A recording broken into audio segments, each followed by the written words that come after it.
Sadi Gaura Bhakta Vrinda. Hare Krishna, Krishna Krishna, Hare Hare, Hare Rama, Rama Rama, Hare Hare. Firstly, I would like to thank all the amazing devotees here for giving us this wonderful opportunity on the occasion of Gita Jayanti to recite slokas from chapter 7. So I would be doing the first 14 slokas and Vivek could do the remaining 16 slokas. We start. Shri Bhagavan Vacha, Maya Ashakta Manah Partha Yogam Yanjan Madashreya Ashyam Shayam Samagram Mam Yatagnasyasi Tachrunu Jnanam Teham Savijnanam Idam Vakshyam Yashi Satah Shatah Ignata Yajñata Neha Bhuhyo Jnatavyam Avashishyate Manushyanam Sahasrishu Kashid Yatati Siddhaye Yatatam Api Siddhanam Kashin Mam Veti Tatvataha Bhumir Apo Analo Vayu Kam Mano Buddhir Evacha Ahankara Iti Yammi Binna Prakritir Ashtadha Apareyam Itastvanyam Prakritim Vitti Me Param Jiva Bhuta Mahabaho Yayedam Dharyate Jagat Etadyonini Bhutani Sarvaniti Upadharaya Aham Krishnasya Jagata Prabhava Pralayastata Mata Parataram Nanya Kinchit Asti Dhananjayaha Mai Sarvam Idam Protam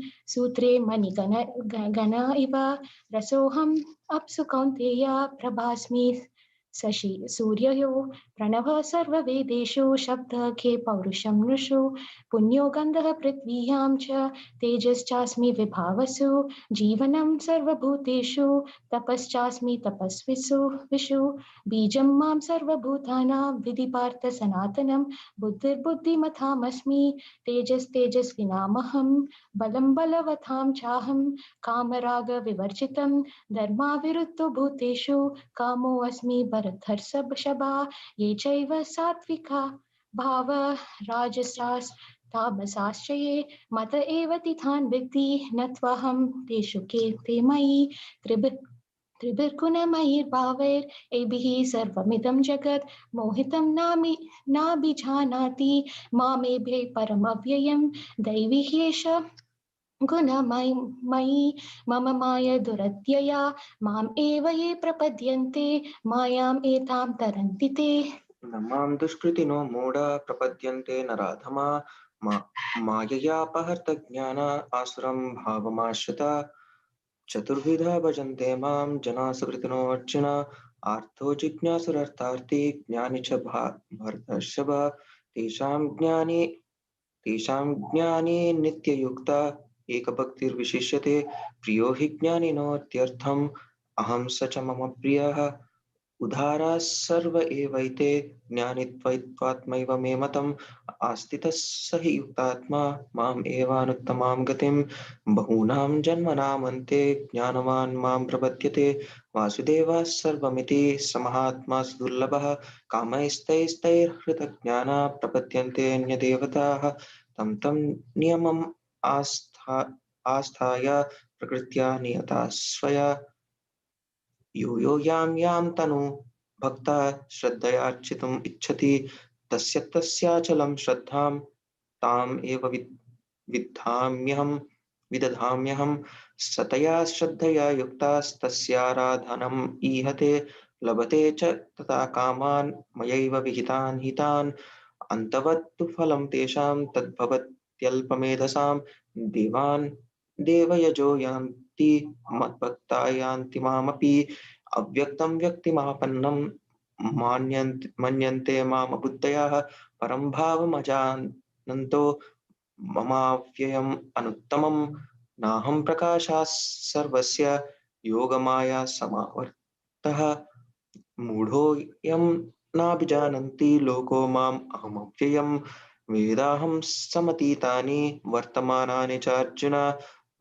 Bhavishyani cha bhutani mam tu vedana kaschana ichchadvesha samuttena dvandvamohena bharata sarvabhutani sammoham sarge yanti parantapa yesham tvantagatam papam jananam punyakarmanam te dvandvamoha nirmukta bhajante mam dridhavrataha jara maranat mokshaya mamashrita yatantirye te brahmatad vishnu Kritsnam Adhyatmam Karma Chakilam Sadibhutadi Devam Mam साधियाज्ञं च ये विदु प्रयाणकाले पिछमाम te vidurjukta chetasaha.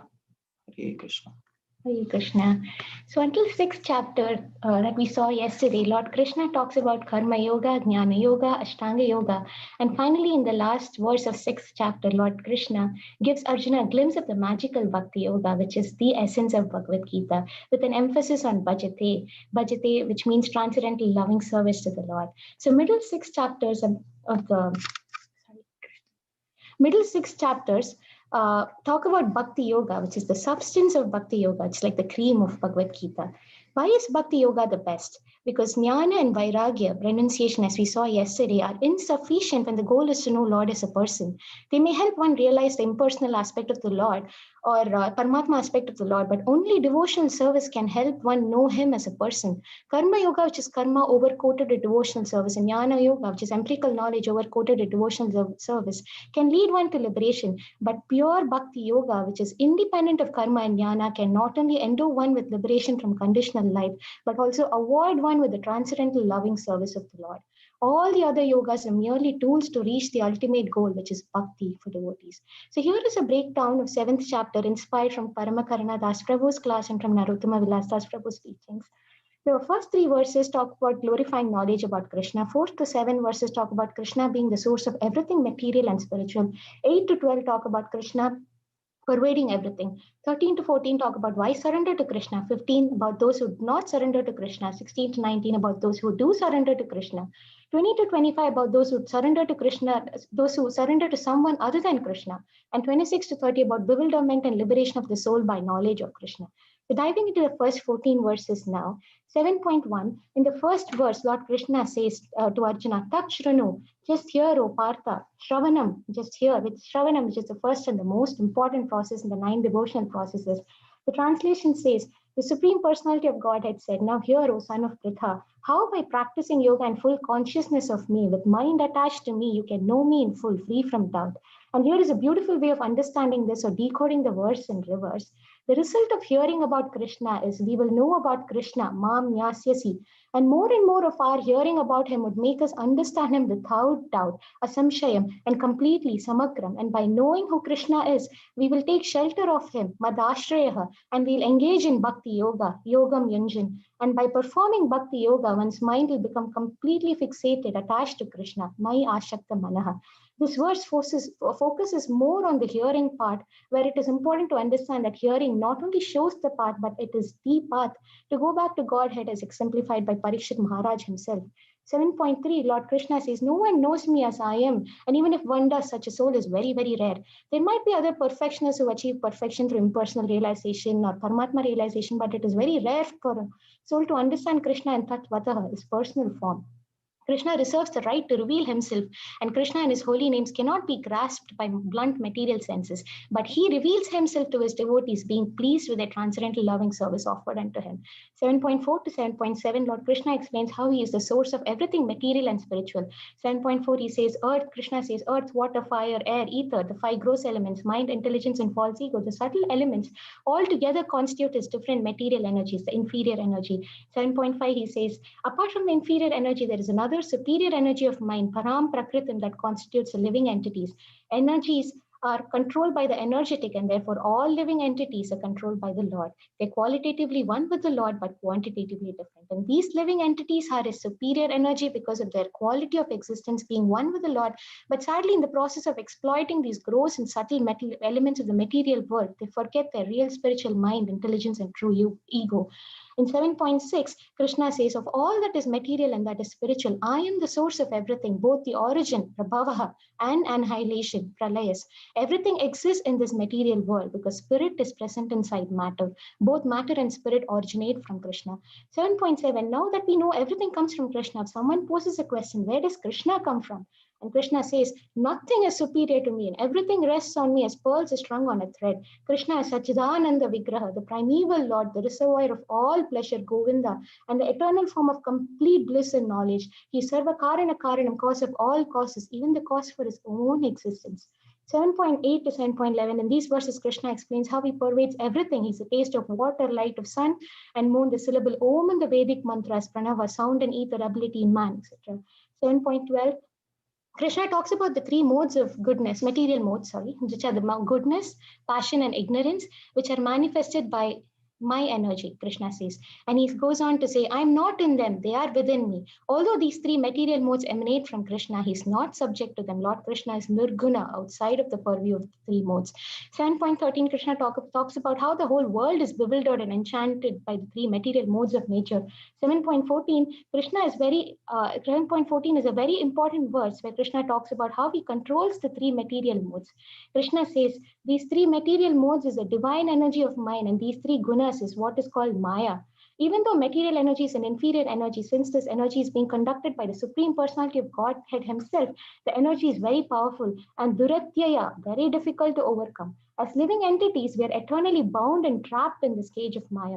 This statement does sound very detrimental, but Lord Krishna gives a solution in the second part of the verse where he says, but those who certainly surrender, prapadyante, with love unto me, they can cross tarantite over Maya easily. Prabhupada in the purport says, another meaning of guna is rope. It is to be understood that the conditioned soul has his hands and feet tied by the three gunas, and the only way to come out of this is to get the help of a person who's unbound. Therefore, only Lord Krishna or his bona fide representative, the spiritual master, can release the conditioned soul.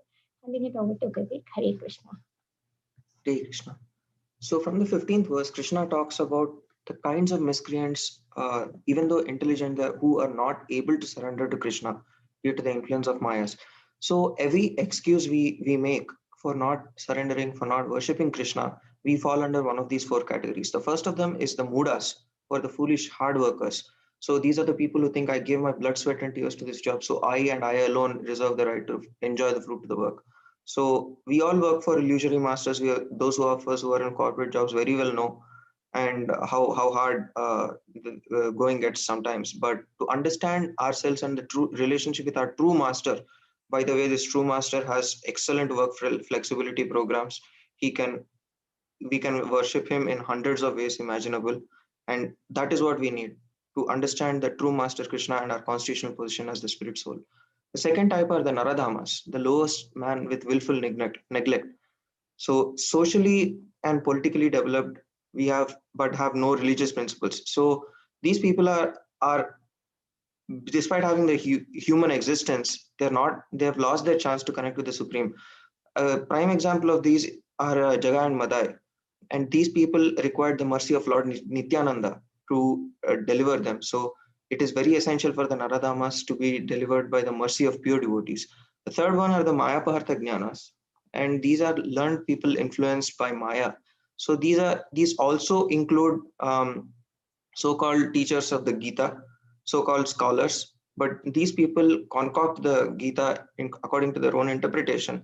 Even though it is explicitly stated in the Bhagavad Gita that Krishna is the Supreme Personality of Godhead, they say he is merely another human being. The fourth one is the Asram Bhavashita. These people are outright atheists, and some of these people have made it their life's purpose to preach atheism.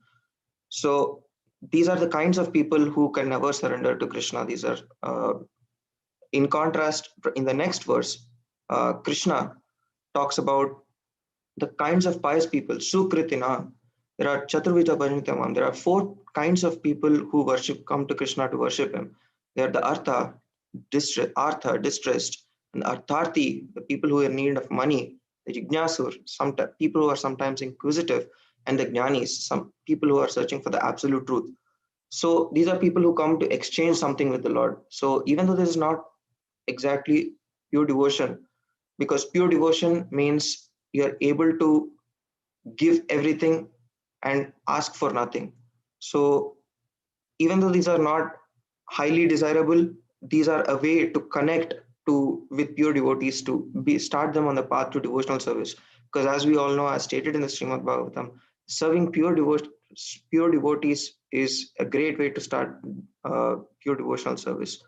And in the 17th verse, Krishna makes it explicitly clear who of these four he favors.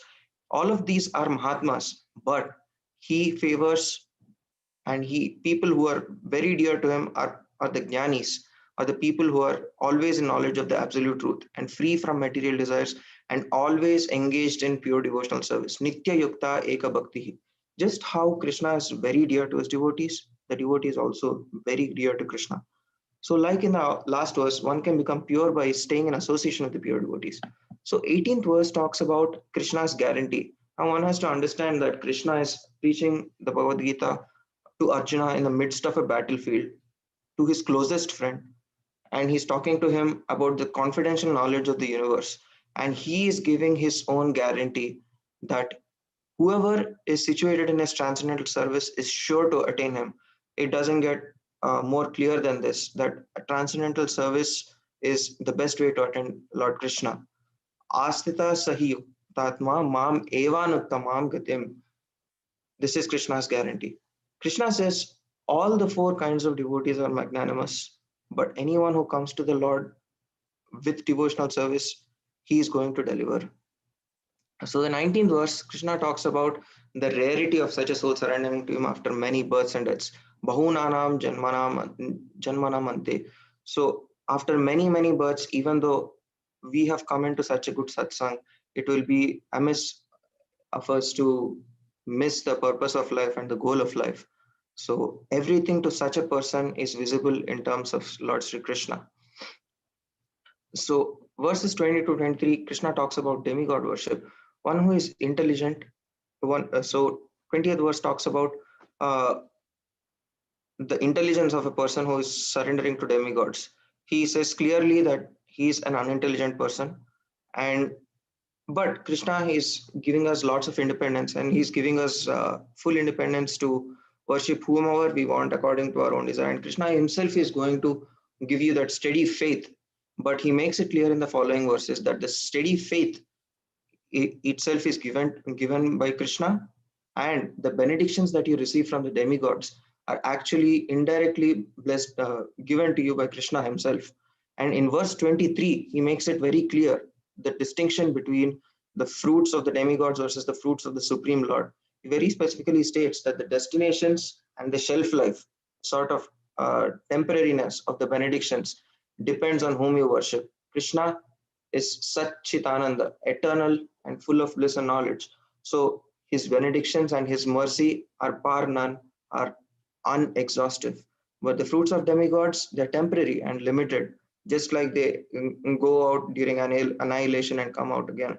So 24-25, Krishna categorically states that people who are impersonal are unintelligent. So abuddhaya. This is also condemned in the Bhagavad Gita 9.11. Abajananti mamudam mam mudam Avajananti mamudam manushin tanumashrita. Only the fools regard me as an ordinary person. So he is clearly condemning the impersonalist worship here. In Brahma Samhita, it is stated that the personality of Godhead cannot simply be understood by the study of Vedas. He has to be understood by pure devotional service. Only by, and you need to have his mercy. Without his mercy, even though you're a big scholar, you can achieve nothing.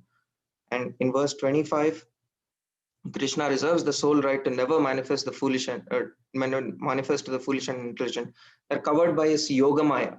As confirmed in the Ishopanishad, his glowing effulgence covers his transcendental Sachitananda Vigraha. A very prime example are the Pandavas versus Kauravas.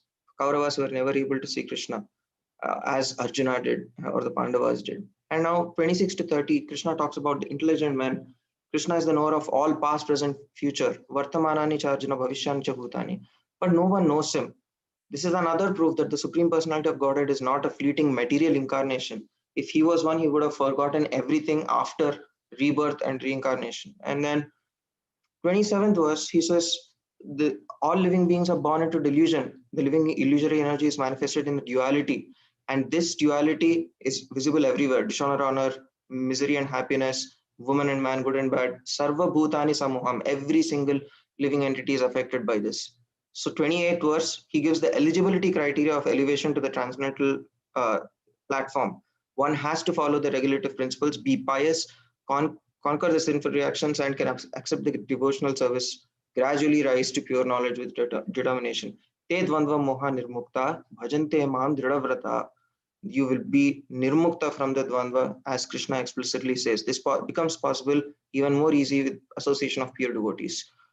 29th verse, Krishna says, intelligent persons take shelter of Lord Krishna from old age and death.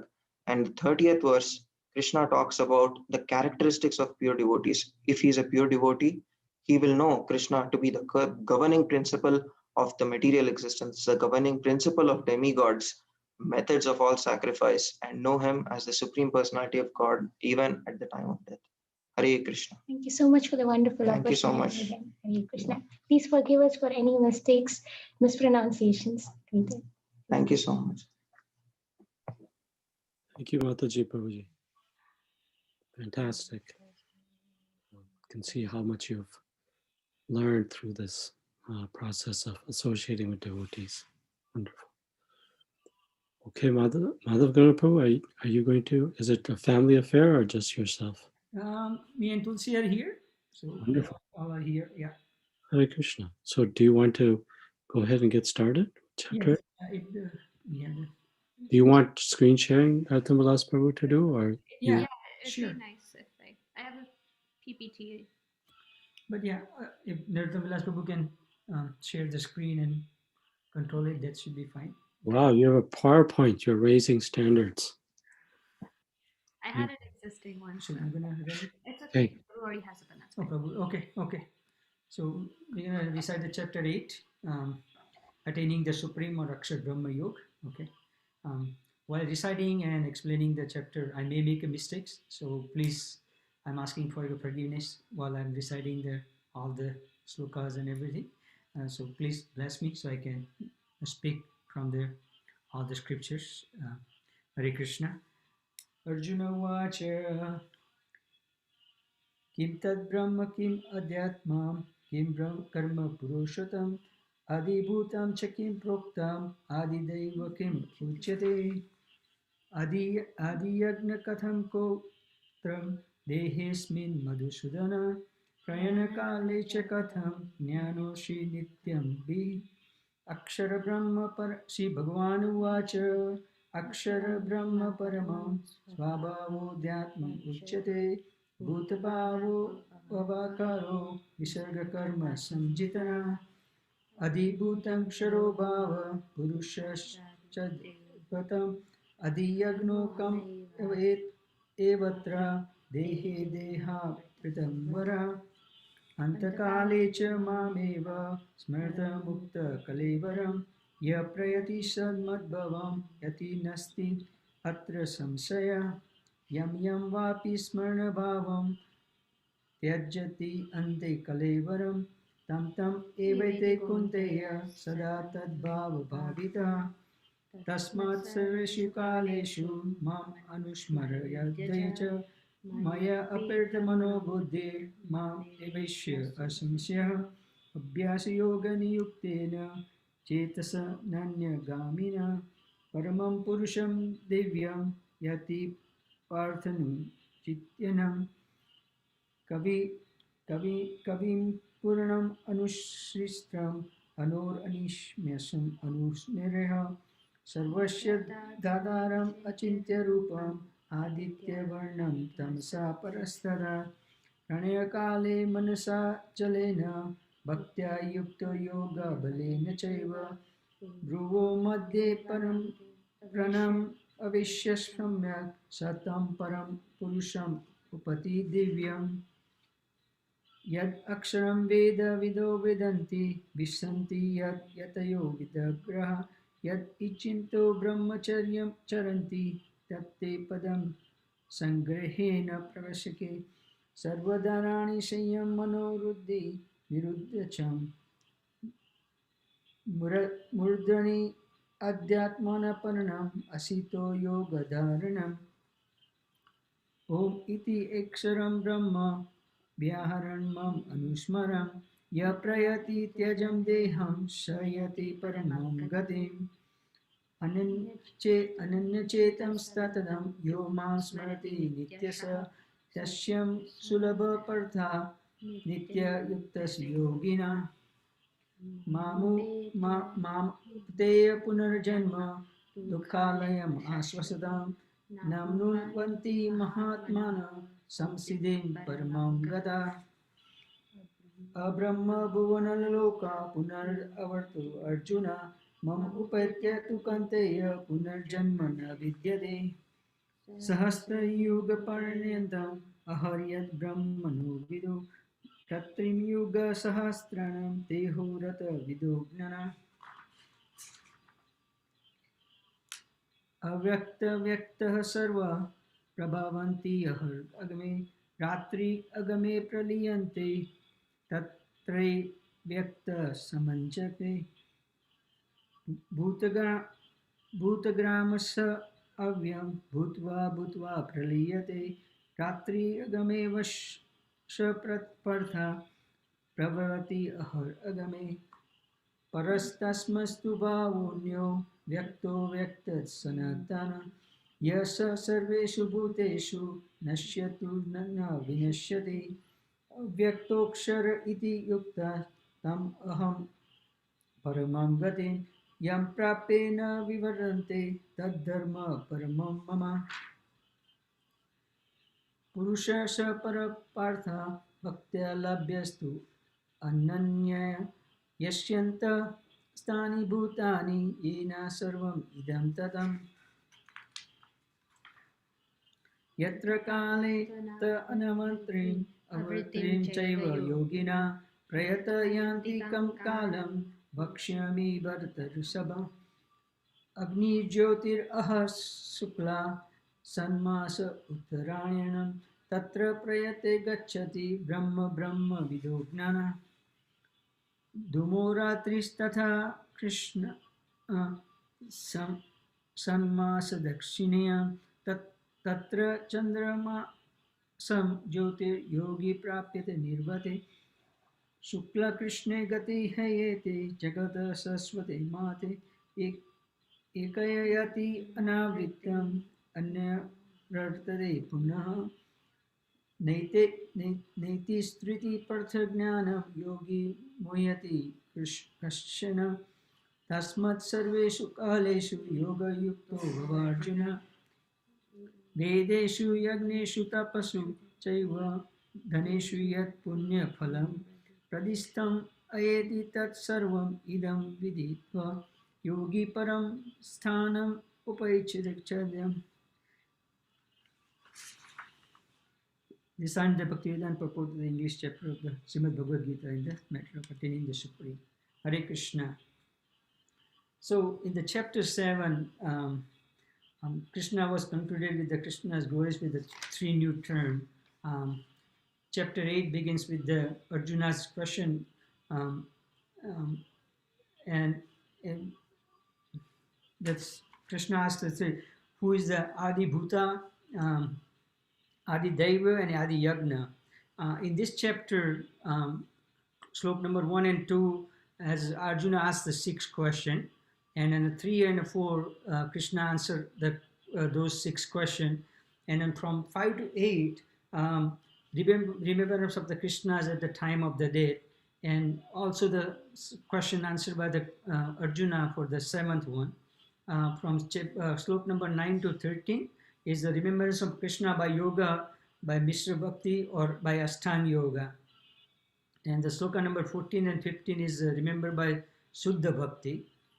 16 to 20 is comparing the nature of material and spiritual world. And 22 to 28 is remember of Bhakti Yoga is easier than the Ashtanga Yoga.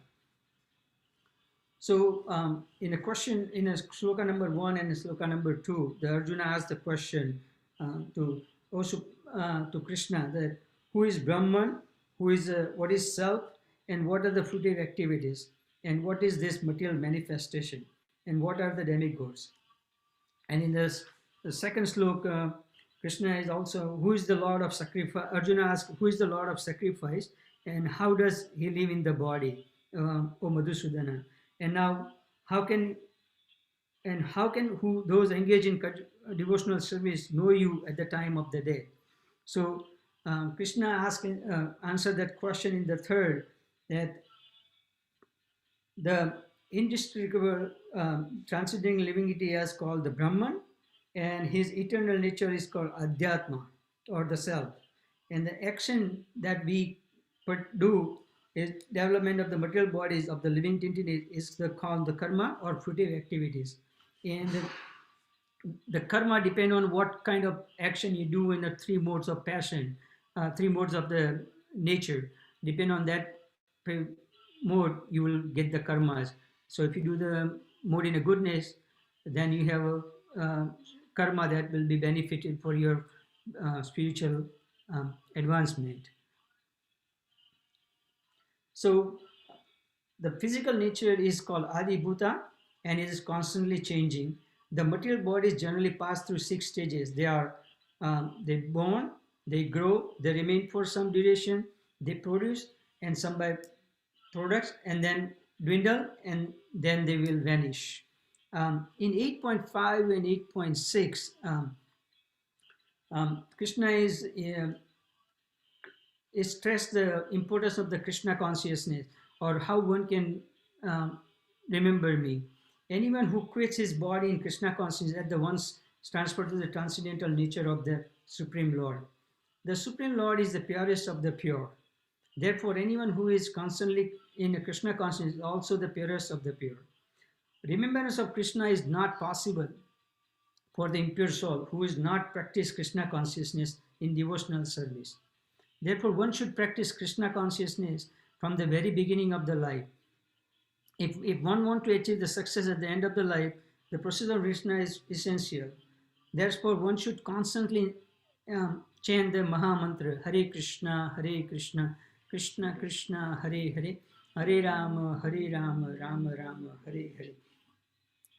If we know the story of King Bharata, who was went to the forest and he was doing all the spiritual service, but then he got attached to the deer. So while at the end of his death, he remembered that deer, and even though he was pious person, but because of his remembrance of the deer, he got the life of the he born as a deer in the next life, but because of his pious previous karma, he remembered the Krishna, and then in his next life after the deer, he became again a saintly person. So after the Krishna is also saying that how if we follow the all the how one should remember the Krishna at the last day of the last time and the death. There are different yogis perform different yogas. Ashtanga yoga is you can perform, but it's not possible for us to perform the Ashtanga yoga because they are really hard. So Krishna said that you should remember this, Krishna conscious and follow the Krishna's read all the devotional books and everything, and also chant the Hare Krishna Maha Mantra. Then also in the next verses from 10 to 24, Krishna says how one can remember the Krishna, and there are different ways when you leave your body. They say there are some time, and you can leave your body, then you will attain my abode. Once you come to my abode, then you don't have to worry about going back to the cycle of the birth and the death. If you don't, like they said, if you remember Bhishma, when he was in his last moment, he waited until the Makar Sankranti day, because that's when the sun started moving to northwards. And Krishna said, when the sun started moving to the north, if you live in that 6 months, you will attain my abode. But you have to do lots of good karmas to attain the Krishna's abode. It's not that like, oh yeah, I'm gonna die when the sun started moving to north, then you're gonna go to abode. No, that's not possible. You have to remember the Krishna. You have to do lots of spiritual activities and follow the regulative principles. Chant the Hare Krishna Maha Mantra, and then at the end of the chapter, in the 24, 25, 26, Krishna is mentioning those who know the Supreme Brahman attain the Supreme by passing away from the world during the influence of the fiery God in the light at an auspicious moment of the day. during the fortnight of the waxing moon, or during the 6 months when the sun travels to the north. In 8.25, the Krishna mentioned that the mystic who passes away from this world during the smoke, the night, the fortnight of the waning moon of the 6 months, when the sun passes to the south, reaches the moon planet, but again comes back. Then in 26, Krishna is made the same description of departure and return quoted by Acharya Baldev Vidyabhushan from the Changodaya Upanishad.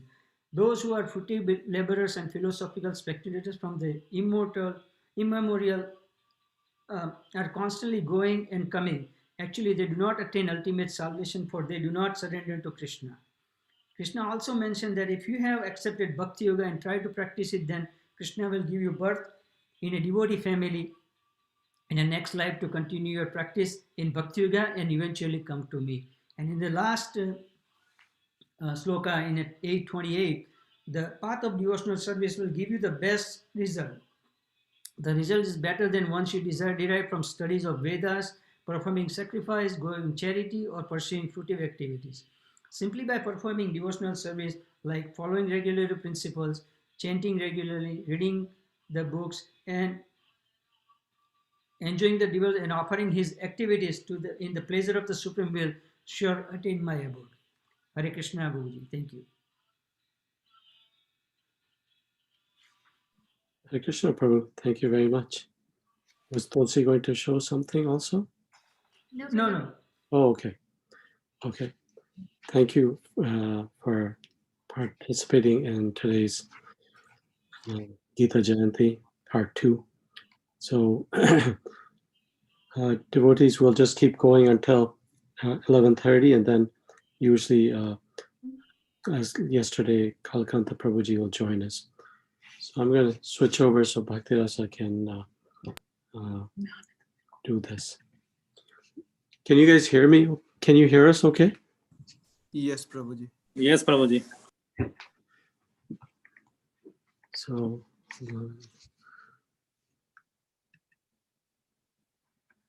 Hare Krishna.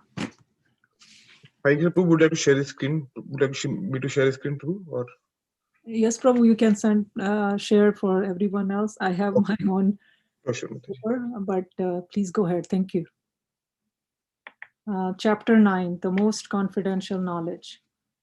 Shri Bhagavan Uvacha idam tute guhyatamam pravakshyami anusuvaye jnanam vijnanam sahitam yagyatvam mokshase shubhat rajavidya rajaguhyam pavitram idam uttamam pratyaksham vagamam dharmyam susukham kartum avyayam ashradhana purusha dharmasyasya parantapa aprapya mam nivartante mrityu samsara vartmani maya tatam idam sarvam jagat avyaktamurtina matistani sarvabhutani nachaham teshvavastitah nacha matistani bhutani pashya me yogameshwaram bhutabhrinna cha bhutastho mamatma bhuta bhavanah yatha kasho stito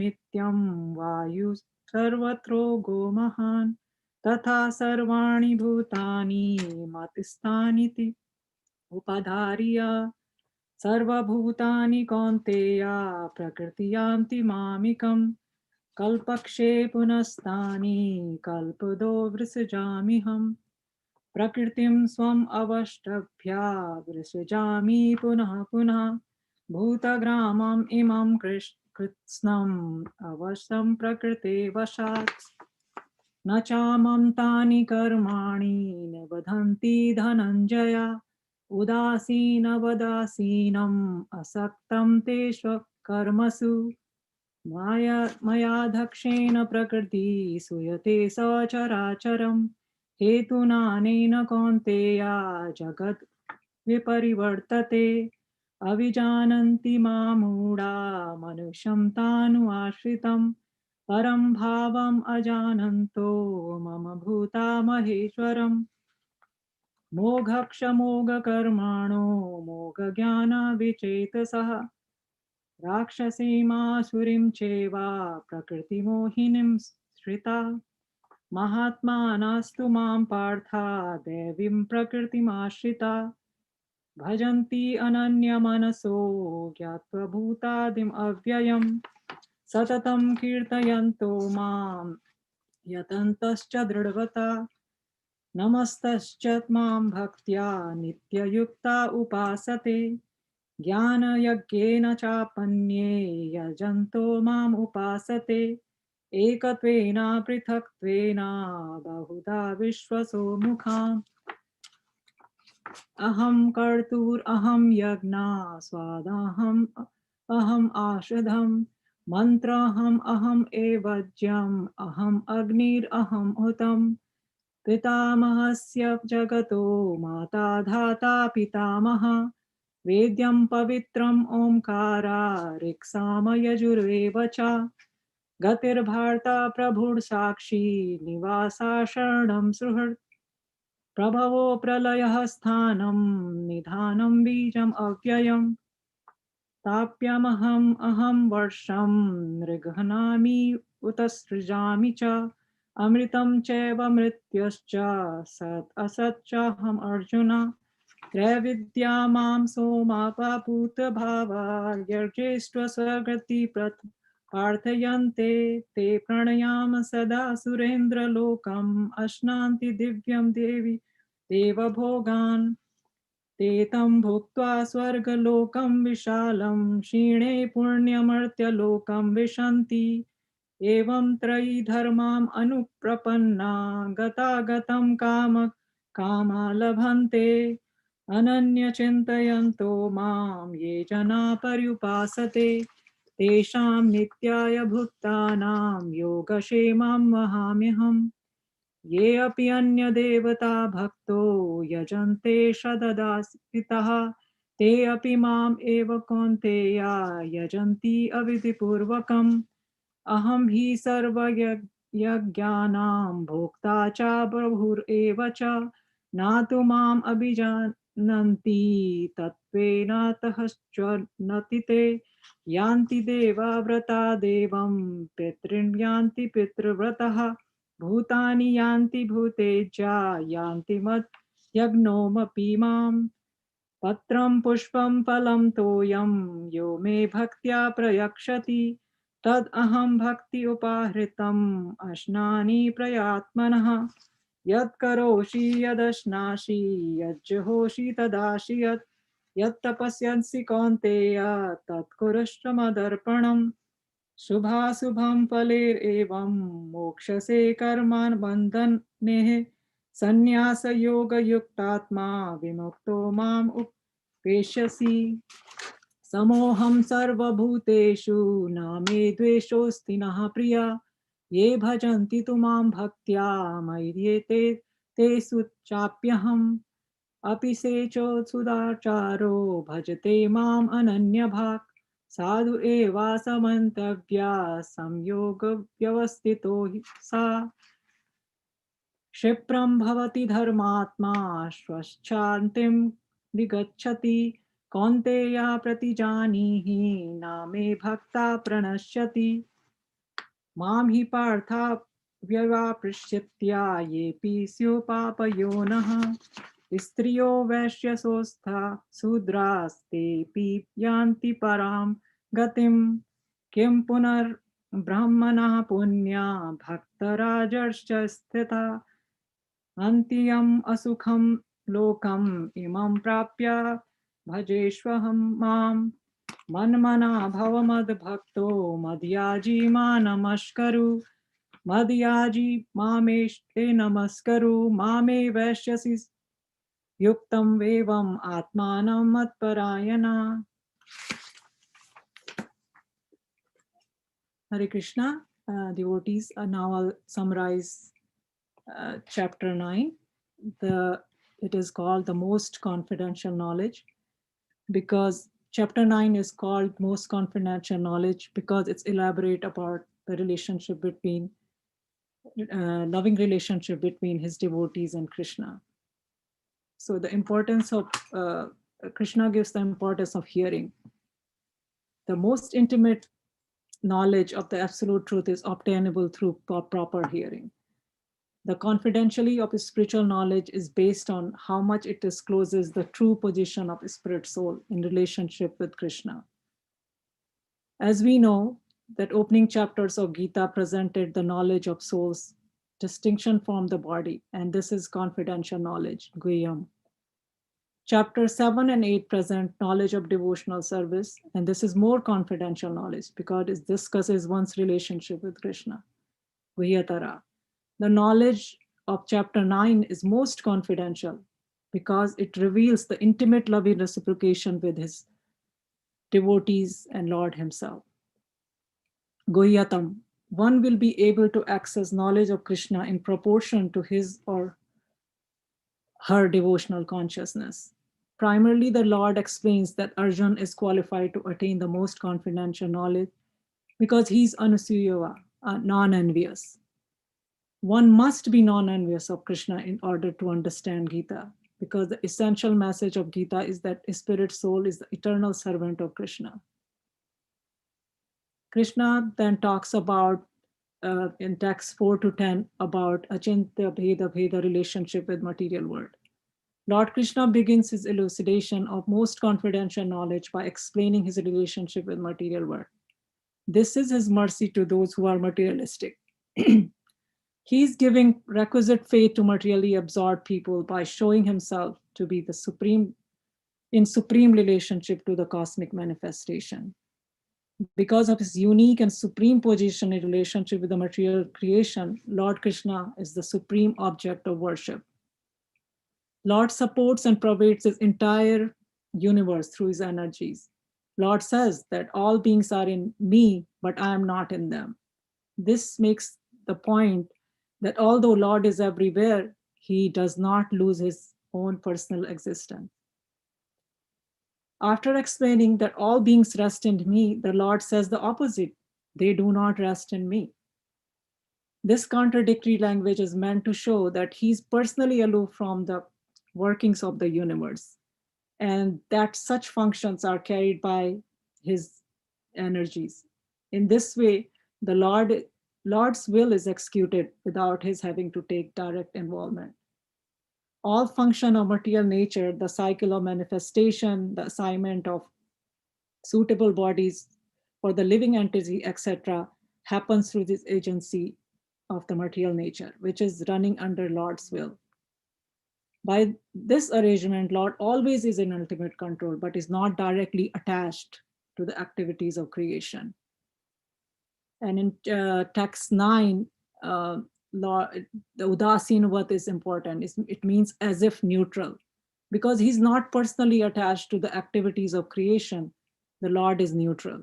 The Lord must have some reason for the word, however, as he is the one who created and who ultimately controls it. He cannot therefore be completely neutral. He's neutral in the sense that he has no selfish interest at stake in the events of material world. Text 11 to 15, Lord talks about the worshipper and non-worshipper. After hearing, the Lord describes how he is supreme object of worship in terms of material creation. One may ask, why then do some people not respect him? Krishna answered this question here. Different people will appreciate Krishna in different ways according to their devotional consciousness. One who derides Lord Krishna is doomed to failure in all respect. Mohagyana indicates that those who do not accept Krishna's transcendental form are baffled in their attempts at knowledge. One who accepts Krishna's true position and acts accordingly is a great soul, Mahatma. Unlike the envious impersonalist, those who are great souls can appreciate the truth about Krishna. They surrender onto him because they understand his supreme position. By surrendering to Lord Krishna, the Mahatmas are placed under his divine nature. Devi Prakriti is the eternal potency that facilitates their service to the Lord. Krishna is the supreme object of worship. Worship of Lord Krishna is superior to worship of the demigods. Worship of the demigod is ultimately futile because its result, elevation to the heavenly planet, is only a temporary haven from the suffering. One will be and inevitably fall down to the earthly reason. Bhakti is superior because the Lord takes personal interest in the spiritual refinement of the devotee. Krishna sees to the devotee's need and provides protection for his spiritual advancement. But those who always worship me with exclusive devotion, meditating on my transcendental form, to them I carry what they lack and I preserve what they have. This is verse 22. In verse 22 made the point that worship of Krishna is distinct from the demigod worship because it is based on the personal loving relationship between the Lord and his devotee. Demigod worship is simply a business deal where one worships a great personality to receive some material boons. In contrast, activities in Krishna consciousness are impelled by a devotee's selfless desire to serve and please him. As a result, Lord gives direct personal attention to the spiritual upliftment of his devotees. This transcendental reciprocation is the main focus of the final section of this 9th chapter, which is the essence of the essence and essence of Bhagavad Gita. The glories of directly worshipping Krishna are described in text 26 to 34. Verse 26 describes pure devotion. In one offers me with love, and devotion, a leaf, flower, and fruit or water, I'll accept it. Krishna is not interested in material consideration. What pleases him is devotion. Since devotion is not based on one's material position, anyone can worship the Lord with the means available to him or her. Part of the beauty of bhakti is simplicity, saralta. The most essential quality of bhakti is the Lord personally reciprocates with his devotees, bringing them closer to him. One may argue that Krishna's special affection for his devotees is a symptom of attachment and aversion. Lord Krishna explained that he's not partial or hateful of anyone, but because he's a person, he naturally reciprocates with those who are favorably disposed towards him. The analogy of the rain cloud is given in the purport of 29, where Lord Srila Prabhupada makes the comment that saying that he's just like a rain cloud which pours rain all over, regardless of whether it falls on a rock or land or water. But for his devotee, he gives special attention. Srila Prabhupada makes the point that if a reciprocal relationship is not present between the devotee and the Lord, then there is no personalist philosophy. The Lord explains how his devotee, whom he favors, is in different category than ordinary people. Generally, who commits a sin is considered fallen in the society, but the Lord's devotee is to be considered saintly, even if he's fallen by ordinary standards. The devotee may sometimes make mistake and commit a sinful action. Even so, if he's situated firmly in devotional service, he should be considered saintly, because the powerful process of bhakti yoga, in which the Lord personally amends his devotee's fault, will soon rectify him. Because of Lord's mercy, even those who are generally considered unfit for spiritual life by birth can attain supreme destination. Understanding the truth about Krishna and his devotees, one should absorb himself in Krishna consciousness. The most confidential knowledge is that Lord Krishna takes personal interest in his devotee's life. This intimate relationship is the essential understanding presented in the Gita. Hare Krishna. Thank you. Okay, so we're ahead of schedule, I think, a little bit. So let's see. Next is Premrupa Madhavi Mataji. Premrupa Madhavi Mataji, is this too soon, or you look very ready? Okay. Do you want to start, or should we take a little bit of time for you to set up things?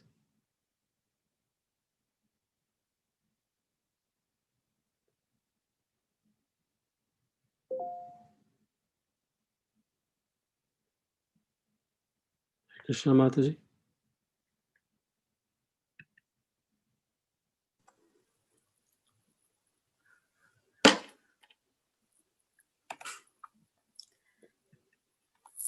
Hare Krishna, Chapter 10, The Opulence of the Absolute.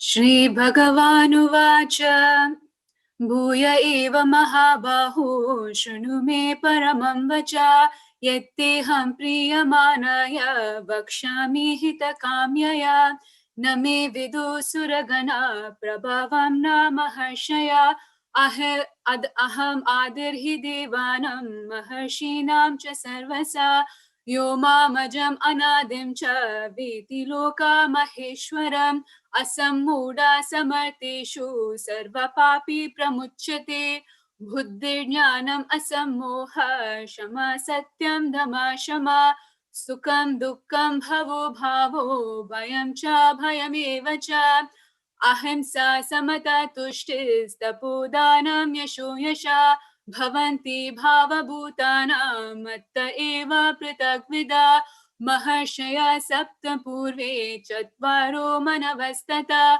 madbhava manasa jata isham loka imam praja etam vibhutim yogam cha mamayo veti tatvata so vikalpena yogena yujyate natra samshaya aham sarvasya prabhavo matta sarva pravartate Iti matva bhajanti mam budha bhava samanvita macchitta madgada prana bodhayanta parasparam katayantascha mam nityam tushyanti cha ramanti cha tesham satatayuktanam bhajatam priti purvakam dadami buddhi yogam tam enamam upayanti te Tesham evanukam partha aham ajnanajam tama nasayame atma bhavasto jnanadipena bhashvata Arjuna uvacha param brahma param dama pavitram paramam bhavan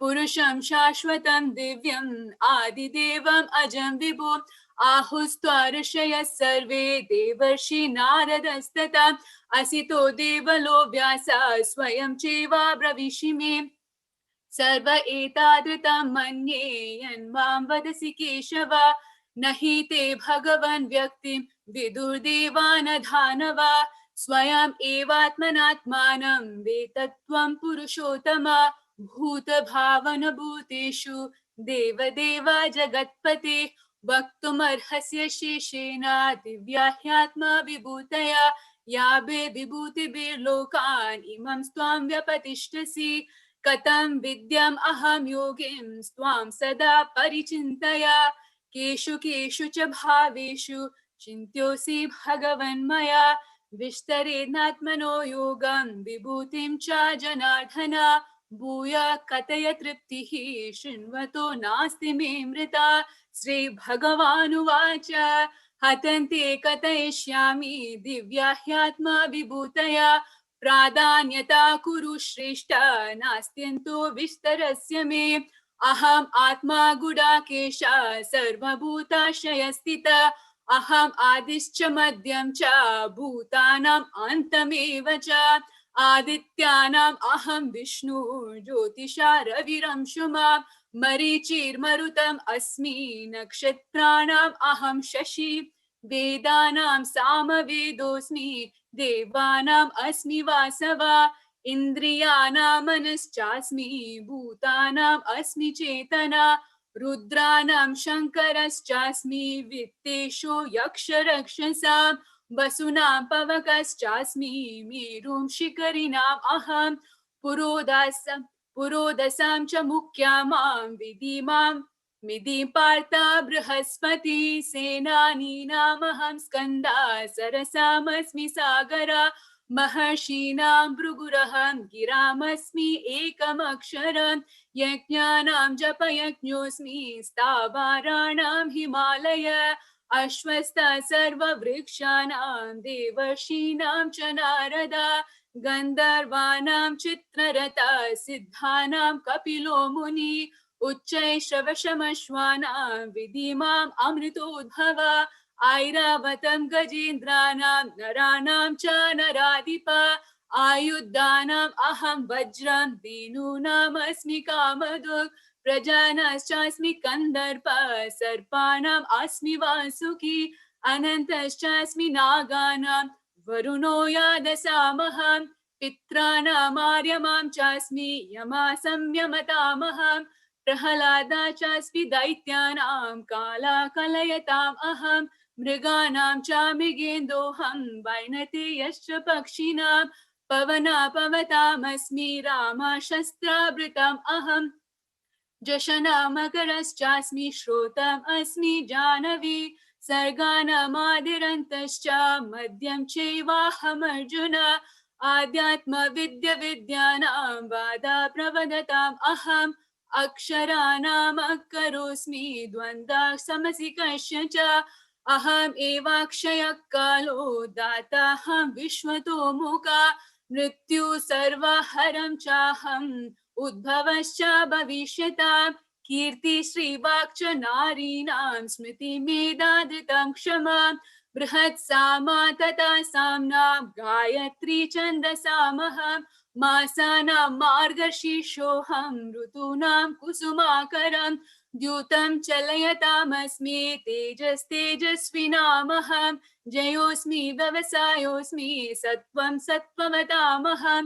Vrishninam Vasudevosmi Pandavanam Dhananjaya Muninam Apyaham Vyasa Kavinam Ushanam Kavi Dando Damayatam Asmi Nitirasmi Jagitsata Maunam Chaivasmi Guhyanam Jnanam Jnanavatamaham Yachapi Sarvabhutanam Bijam Tad Aham Arjuna Natad asti vinayat maya bhuta characharam Nantosti mama divyanam vibhutina parantapa Esha tuddeshata prokta vibhutir vishtaro maya Yadyad vibhuti matsatvam Sri madhurita eva va Taddad eva vagachatvam mama tejom sasamhava Atava bahunaitena kimnyatena tavarjuna Vishtabyaham idam krishnam ekapsena stito jagat Om tat sadidi Srimad Bhagavad Gita astu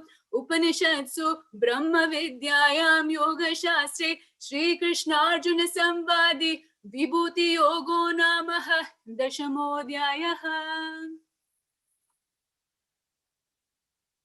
Hi Krishna. All glories to the Supreme Personality of Godhead and his wonderful disciple and friend Arjuna.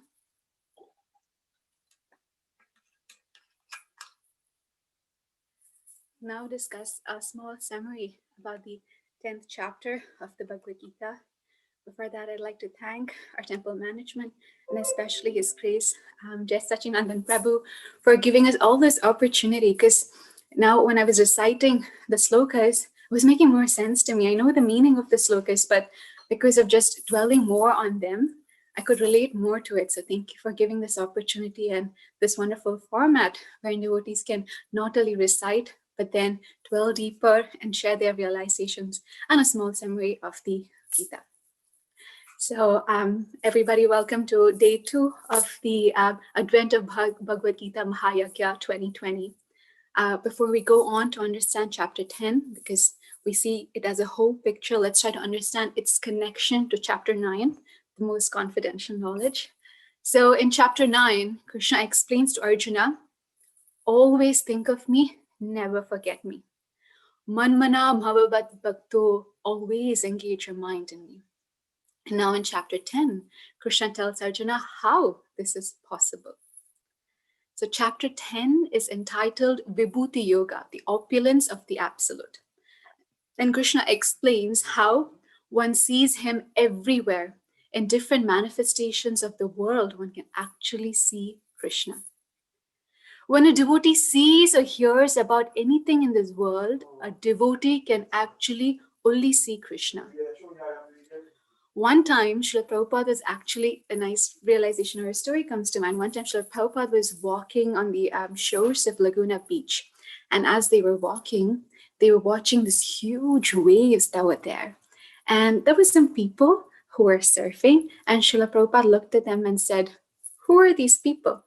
So the devotee said, "Oh, Srila Prabhupada, they are surfers." Srila Prabhupada said, They call themselves surfers. I call them sufferers." And then Srila Prabhupada continued walking further on. And then he said, "Do you hear that?" And everyone was trying to understand what Srila Prabhupada was referring to. Srila Prabhupada waited and asked again, "Do you hear that?" And then the devotees realized that Srila Prabhupada was referring to the waves of the ocean. They said, "Yes, Srila Prabhupada, that's the waves of the ocean." And Srila Prabhupada said, "That's not the waves of the ocean. That's the sound of Srimati Radharani's heartbeat when she goes to meet Krishna." Jai Srila Prabhupada.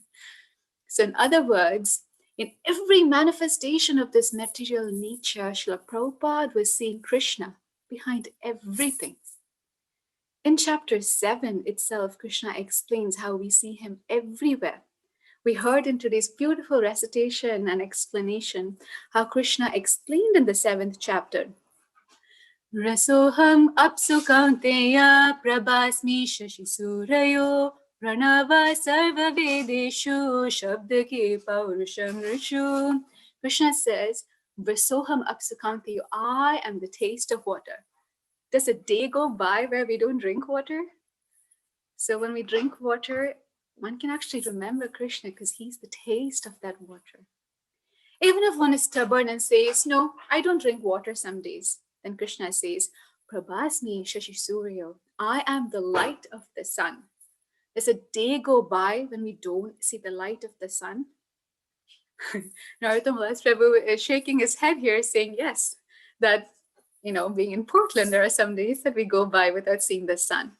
But generally we see the sun every day. And Krishna also says that he's the light of the moon. And even if one says, "I don't drink water, I don't see the light of the sun, nor do I see the light of the moon," then Krishna says, Shabda Ke, I am the sound of either. So in other words, if we just close our mouth and just listen, then Krishna says, I am that silence. So a devotee who has the knowledge can see Krishna everywhere. But when one doesn't have the knowledge, he will not be able to see Krishna anywhere. Let's take the instance of Hiranyakashipu, the mega demon. He could not see Krishna anywhere. He saw matter even in God. But Maharaj Prahlad, his dearmost son, Krishna just mentioned that of the Daityas, of all the Asuras, I am Prahlad. Maharaj Prahlad saw Krishna everywhere. Ito Narsimha, Parato Narsimha. Lord Narsimha is here, Lord Narsimha is there. Yato Yami, Tato Narsimha. Lord Narsimha is everywhere. Therefore, Hiranyakashipu said, "Where is your God?" And Maharaj Prahlad said, "He is everywhere." Hiranyakashipu asked, "Is he in this pillar?" Maharaj Prahlad said, "Yes, he is." And then with that faith, Lord Nrsimha actually appeared from that pillar. So how do we always remember Krishna and never forget him? That's what 10th chapter helps us with. Krishna explains in the 10th chapter, Yadyadibhuti matsattvam srimadurjita eva va tattad eva vagachatva mamate jonsa sambhava. Krishna says, whatever glorious creation you see in this world, you should understand to be but a spark of my splendor. In other words, when we look out and we see the world, we see the wonderful manifestations of this world, we should and could be able to remember Krishna. Krishna is the one who created this. Let's have a quick breakdown of chapter 10. Chapter 10 can essentially be broken down into 4 particular sections. So the first section, which would typically be text 1 to text 7, is understanding Krishna's unknowability and how one can serve him based on this. So his origin is impossible to understand, for he's the source of all. And that which has been created cannot independently understand its own source, meaning Lord Brahma was independently created, yet he could not understand his own source. Again, this is Krishna's unknowability.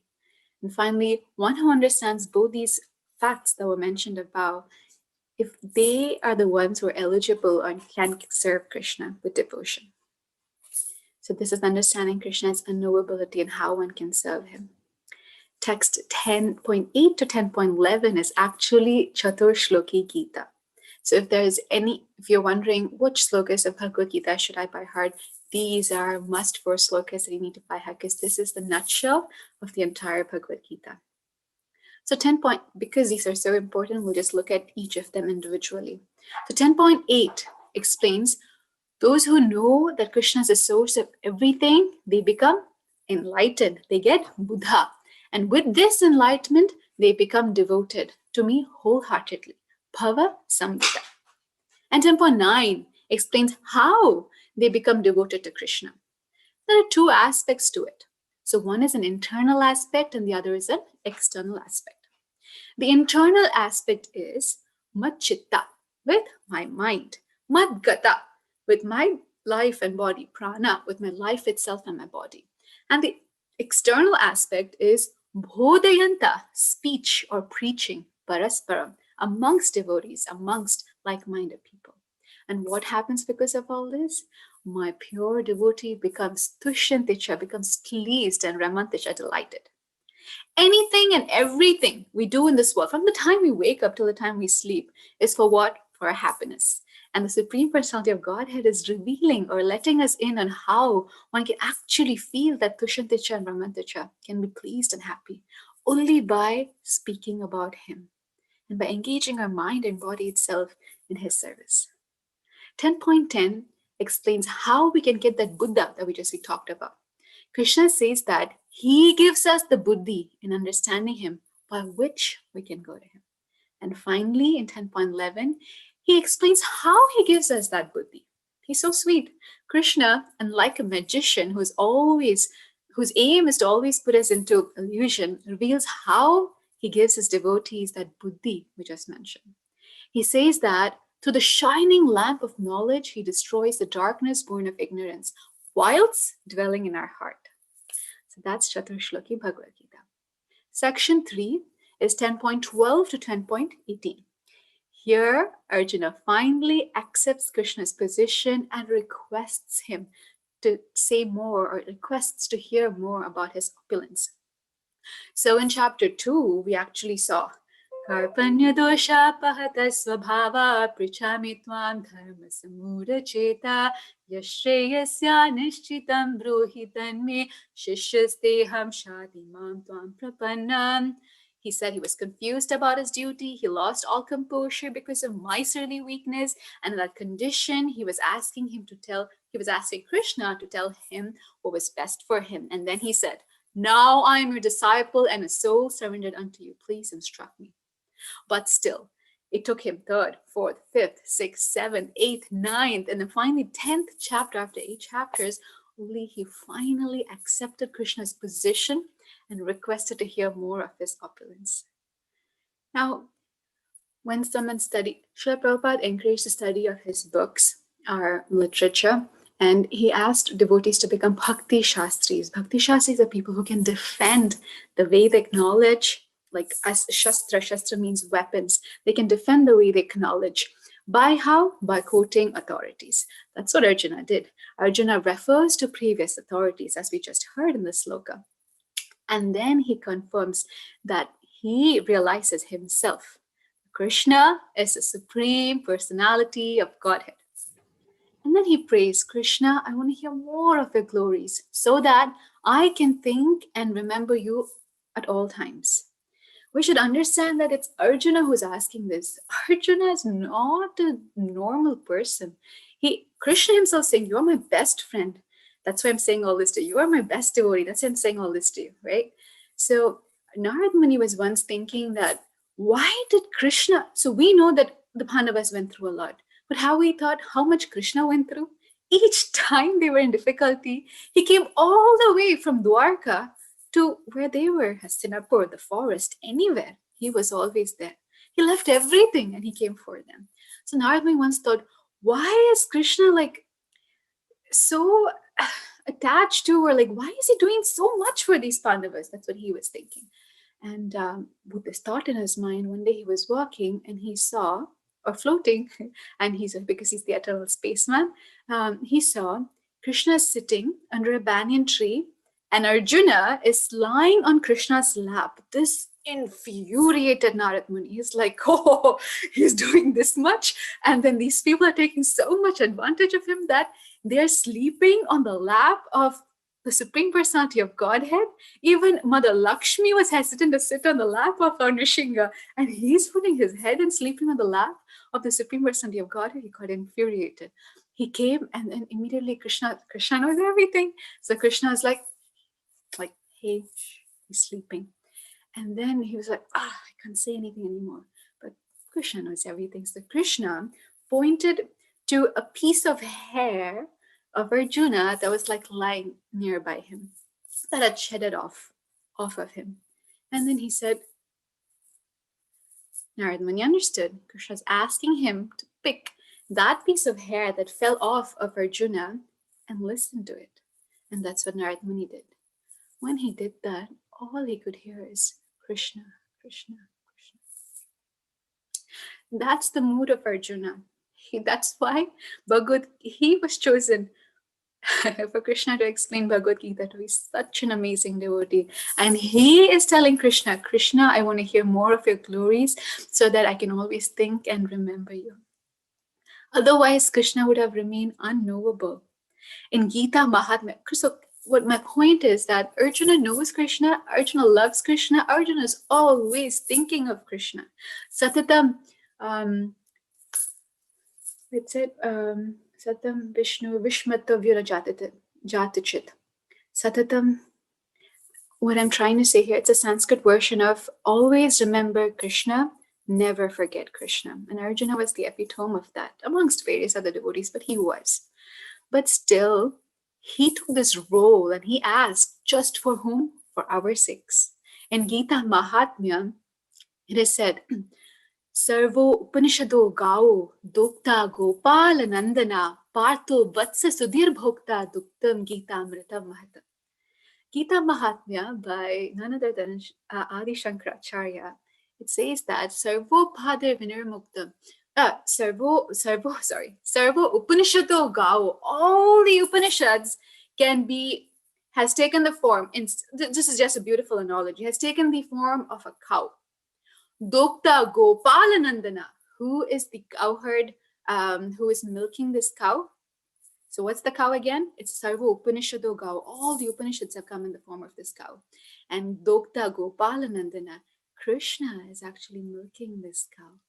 Partho Vatsa Sudhir Bhokta. Who is he milking this for? For a little calf who's drinking. Who is this calf? Partho. Partha, none other than Arjuna, is the calf who's drinking this milk. Duktam Gita Mrita Mahata. And like this, he's getting all the knowledge. But he actually, in the translation, the purport says that it's not just Arjuna. He's asking these questions for us, for our benefit. So all glories to him. Now the final section of the 10th chapter is 10.19 to 10.42. Krishna's opulence and how he describes his most prominent, limitless, all-pervading opulences.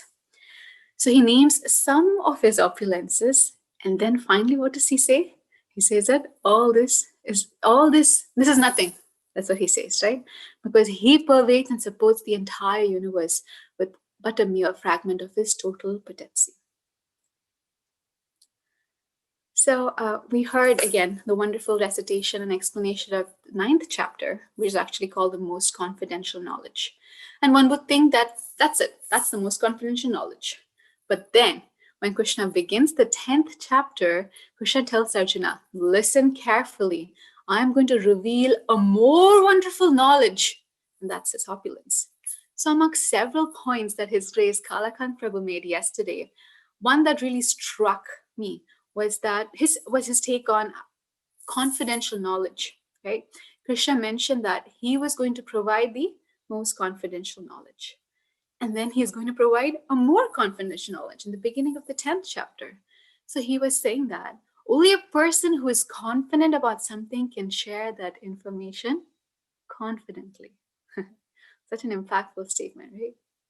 So Krishna tells Arjuna in 10.1, listen again, because you are my friend, I shall speak for your benefit, a knowledge which is better than what has already been explained. And then, as we know, from 10.2 to 10.7, he explains his position as the mysterious origin of everything. Then he gives the Chaturshloki Bhagavad Gita, which we just summarized a bit back. And the Chaturshloki Bhagavad Gita, what does it actually mean? It means the essence of Bhagavad Gita. In just what? In 4 shlokas. Hearing which, Arjuna actually falls flat and accepts Krishna's decision and requests to hear more. After which, we finally hear the glorious vibhutis of the Lord. And to conclude his narration, just like how very simply how he showed the lifting of Govardhan is such a simple task, because what a 7-year-old boy went and picked Govardhan with his little pinky, which is the weakest of our fingers, and lifted Govardhan with his left hand to show that it's a child's play. It's nothing. Krishna, what does he say to Arjuna in the end? But what is the need, Arjuna, for all these detailed knowledge of my opulences? With a mere fragment of myself, I pervade and support the entire universe. So it's like mic drop with the Supreme Personality of Godhead. So all glories to that Supreme Personality of Godhead. So to quickly conclude everything we heard right now, Chapter 10 explains how to concentrate the mind in Krishna consciousness in full devotional service. And devotional service and worship of the Lord is told in the Chaturshloki Bhagavad Gita 10.8 to 10.11. And chapter 10 thus explains how to attain the highest devotional perfection, and that is the association of the Supreme Lord. Thank you all so much for this opportunity. Now we can't wait to hear about the universal form of the Lord and how that bewilders Arjuna. Hare Krishna. Thank you very much for the nice recitation and explanation and connection with the prior chapters. Badrinath Prabhu is going to be speaking it next. One thing I was noticing, since we have a little bit of time, I was rereading the middle 6 chapters yesterday night, and I was noticing how incredible they are, because they reveal the inner heart of Lord Krishna, and equally nicely how incredible the purports are. Srila Prabhupada poured a lot of instruction into the purport. So all this is nice that we're reading, reciting, summarizing, but I would like to encourage everybody to please take up the opportunity, like Kalakantha Prabhuji said, that Srila Prabhupada really valued the purports mostly, not because it's a kind of a arrogant, egotistical thing, because if you look at the purports, they're descending from Sampradaya, Baladev Vidyabhushan, Vishnu Chakravarti Thakur, Srila Swami, Sri Chaitanya Mahaprabhu. So it's not a selfish thing, it's a selfless activity. So I would like to encourage everyone to read the Gita, and most importantly, read the purports carefully.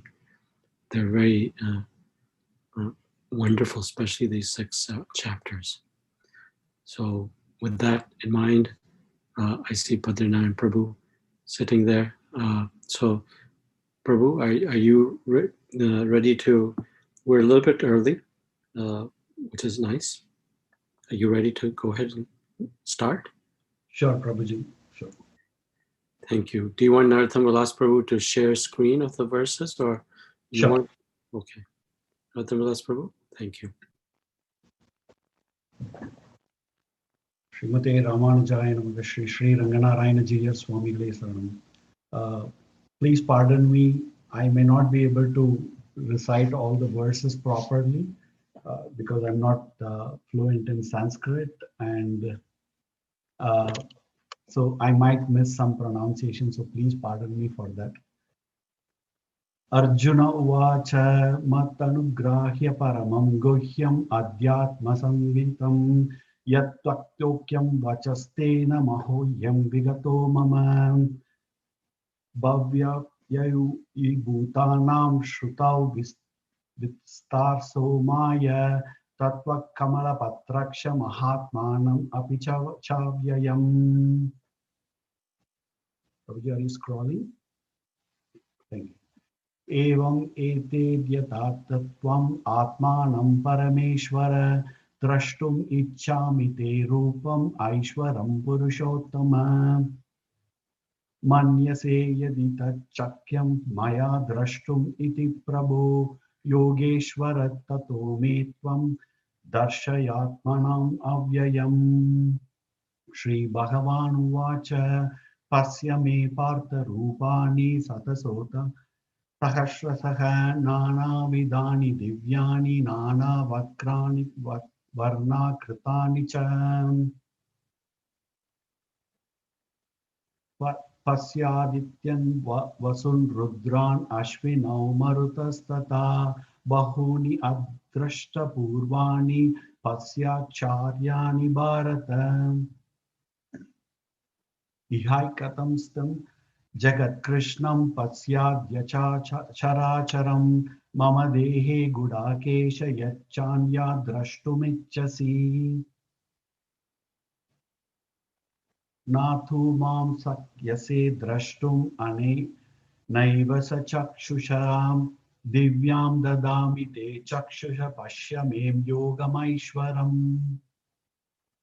Sanjay उवाच एवं युक्त्वा ततो राजन् महायोगेश्वरो हरिः दर्शयामास पार्थाय परमं रूपमैश्वरम्। अनेकवक्त्रनयनम् अनेकाद्भुतदर्शनम् अनेकदिव्याभरणं दिव्यानकोटिजटायुधं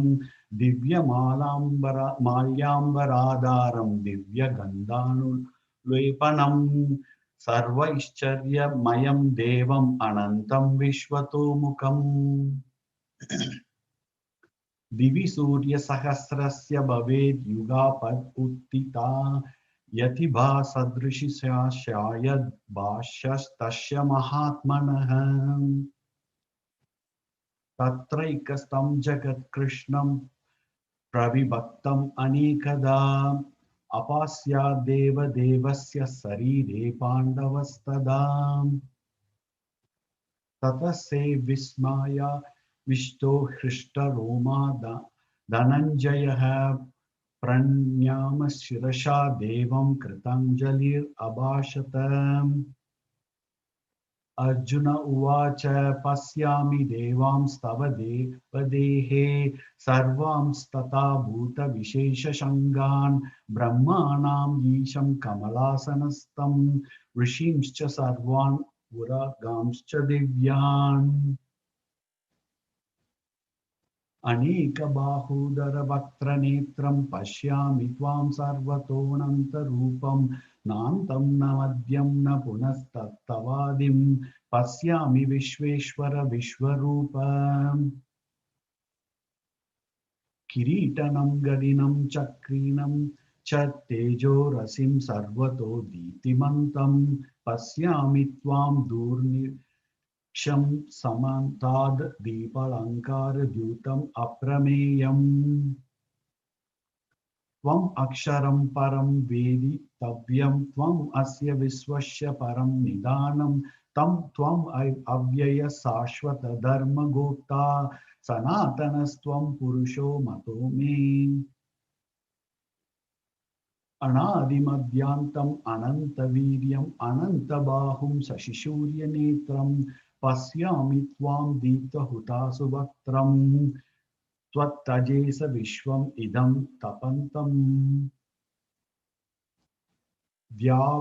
पृथिव्योरिदम् अन्तरं हि व्याप्तं त्वया एकेन दिशाश्च सर्वः दृष्ट्वाद्भुतं रूपम् उग्रं त्वयेदं लोकत्रयं प्रवयति तं महात्मान्। अमीहि त्वां सुरसङ्गा विशन्ति केचिद् भीतः प्रज्ञाल्यो गृह्णाति स्वस्तिति उक्त्वा महर्षि सिद्धसङ्गाः स्तुवन्ति त्वां स्तुतिभिः पुष्कलाभिः।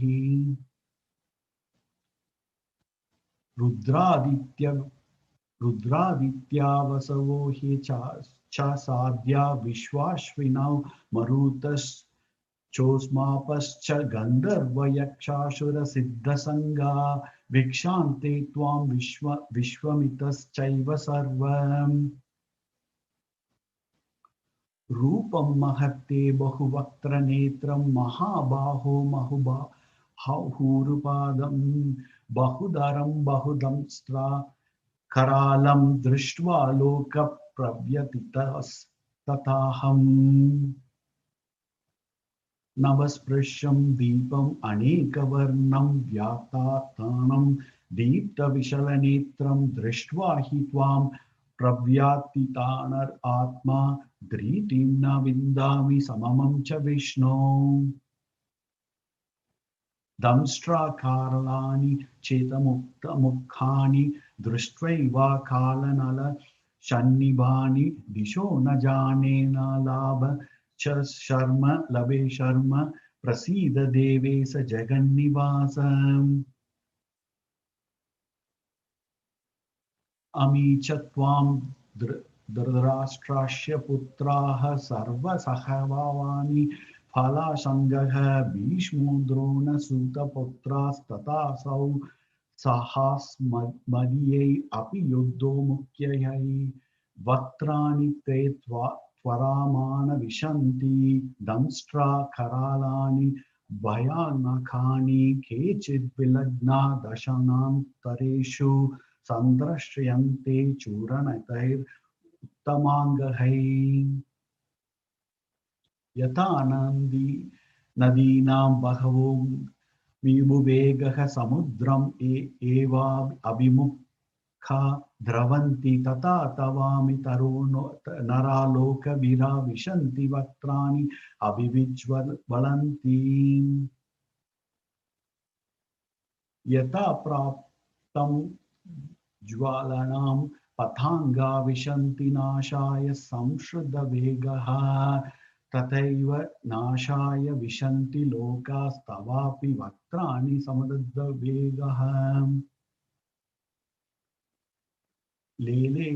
लेलीह्यसे ग्रासमानः समान्ताल् लोकान् समग्रान् वदनैर्ज्वालाभिः तेजोभिरापूर्य जगत्समग्रं भाषास्तव ग्रह प्रतपन्ति विष्णो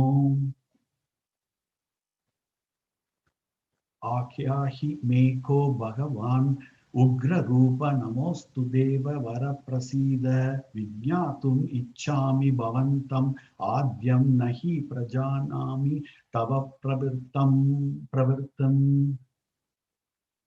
श्री भगवान् उवाच कालोऽस्मि लोकक्षयकृत प्रवृद्धो लोकान् समाहर्तुम् इह प्रवृत्तः ऋरे अपि त्वां न भविष्यन्ति सर्वे ये अविष्टता प्रति अनेकशियोदः तस्मात् त्वम् उत्तिष्ठ यशो लाभस्तु जित्वा शत्रून् भुङ्क्त्वा राज्यं समृद्धं मयैवैते निहता पूर्वमेव निमित्तमात्रं भव सव्यसाचिन् द्रोणं च भीष्मं च जयद्रथं च कर्णं तथान्यान् अपि योद्धवीरान् मया हतां त्वां जहिमा व्यातिष्ठा युधियस्व जेतासि रणे सपत्नान् संजय उवाच एतच्चुत्वा वचनं केशवस्य कृताञ्जलिर्वेपमानः किरीटिः नमस्कृत्वा भूय एवाह कृष्णं सा गद्गदां भीत प्रणम्य अर्जुन उवाच स्थाने हृषीकेश तव प्रकीर्तया जगत्प्रहृष्यति अनुराज्यते च रक्षामि भीतानि दिशो द्रवन्ति सर्वनमस्यन्ति च सिद्धसङ्गाः कस्माच्च तेना नामरेन्महात्मान् गर्येस ब्रह्मणो अपि आदिकर्त्रे अनन्तदेवेश जगन्निवास त्वमक्षरं सद् असत्तत्परं यत् त्वम् आदिदेव पुरुषः पुराणस्त्वम् अस्य विवस्य param nidanam vedesi vedyam cha param cha dham tvaya tatam vishvam ananta rupam vayur varunas sashankah prajapatistvam prapitamahascha namo namastute sahasra kritva punascha bhuyopi namo namaste nama purastad ata pratastasta namostute sarvata eva sarva ananta viryamita vikramastvam sarvam samapnosi tatosi sarvaha Saketamatva prasabam yadyuktam he Krishna he Yadava he Saketi ajanata mahimanam tavidvam maya pramadat pranayena vapi yacha chavahashartam asatkritosi vihara sayasana bhojanesu ekota vapi achyutat samaksham tat kshamaye tvamaham aprameyum pitasi lokasya characharasya tvam asya pujyascha gururgariyan natvat samosti abhyadikha kuto nyo lokatraye api aparamtima prabhavam tasmat pranamya pranidaya khayam prasadaye tvam aham isam idyam piteva putrasya sakeva sakyo priya yarhasi deva sodum adrishta purvam hrishito ashmi drishtva bhayena cha pravyatitam mano me tad eva me darshaya deva rupam prasida devesa jagannivasam Kiritanam gadinam chakrahastam ichchami tvam drashtum aham tataiva tenaiva rupena chaturbhujena sahasrabaho bhava vishwamurte Shri Bhagavan Uvacha Maya Prasannena Tavarjuna Idam Rupam Param Darshitam Atma Yoga Tejomayam Svishwam Anantam Adyam Yanme Tvad Anyena Nadrishtapurvam Naveda Yajna Gyayanir Nadanair Nachakiryabir Natapobir Ugrahi Evam rupa sakya aham nirloka drashtum tvad anyena kuru praviram mate vyata macha vimudda bhavo drishtva rupam goram ivranmamedam vyapte vipritamanaha punastvam tad eva me rupam idam prapasyam Sanjaya Uvacha iti Arjunam Vasudevastatatva Swakam Rupam Darshayam Ashabhuya Ashvasayam Ashasha Bhitam Yenam Bhutva Punash Saumya Vapur Mahatma Arjuna Uvacha Drishvedam Manusham Rupam Tava Saumyam Janardana Idanim Ashmi Samvrita Hatsa Chetaha Prakritim Gataha Shri Bhagavan Uvacha Sudur Darsham idam rupam drishtvan ashiyen mama deva api asya rupasya nityam darshana kanchinaha naham vedena tapasa nadanena cha chejaya sakya evam vido drashtum drishtvan ashimam yatam Bhaktyatva ananya shakya aham eva vidorjuna Nyatum drashtum cha tatvena pravashtum cha parantapam mat karma krin mat paramo mat bhakta sangha varjitah nirvaira sarva bhuteshu yasa mam iti pandavam. Srimati Ramanujaya Namaha. Hare Krishna. Srimati Ramanujaya Namaha. Thank you everyone for giving me a wonderful opportunity, especially on this day after Vaikuntha Ekadasi, which was yesterday, and also the Gita Jayanti was celebrated yesterday. And very thankful to ISKCON Portland, Jai Sachidanand Prabhu and the entire management for providing this platform to share some of my thoughts. To be very frank, many know that I do not know Sanskrit, I do not know Hindi, and I have been trying to learn Sanskrit and Hindi recently. So I was kind of reciting or trying to recite these verses, trying to hear them. Yesterday, I recited all the 700 verses, but I was making a lot of mistakes, right? When I was doing all these mistakes, a sudden thought came into my mind. Lord Hanuman, who is celebrated as Nava Vyakarna Pandit, that means he knows all the 9 forms of Sanskrit, and he is an expert in all those forms. But so when he was about to see Lord Ramachandra and Lakshmana, when they were entering the one, he was preparing, and then he wanted to make sure that he because he saw them at far and he thought that some great personalities are coming. He did not know he was Lord Ramachandra. So he was preparing himself too much and trying to go in present of them.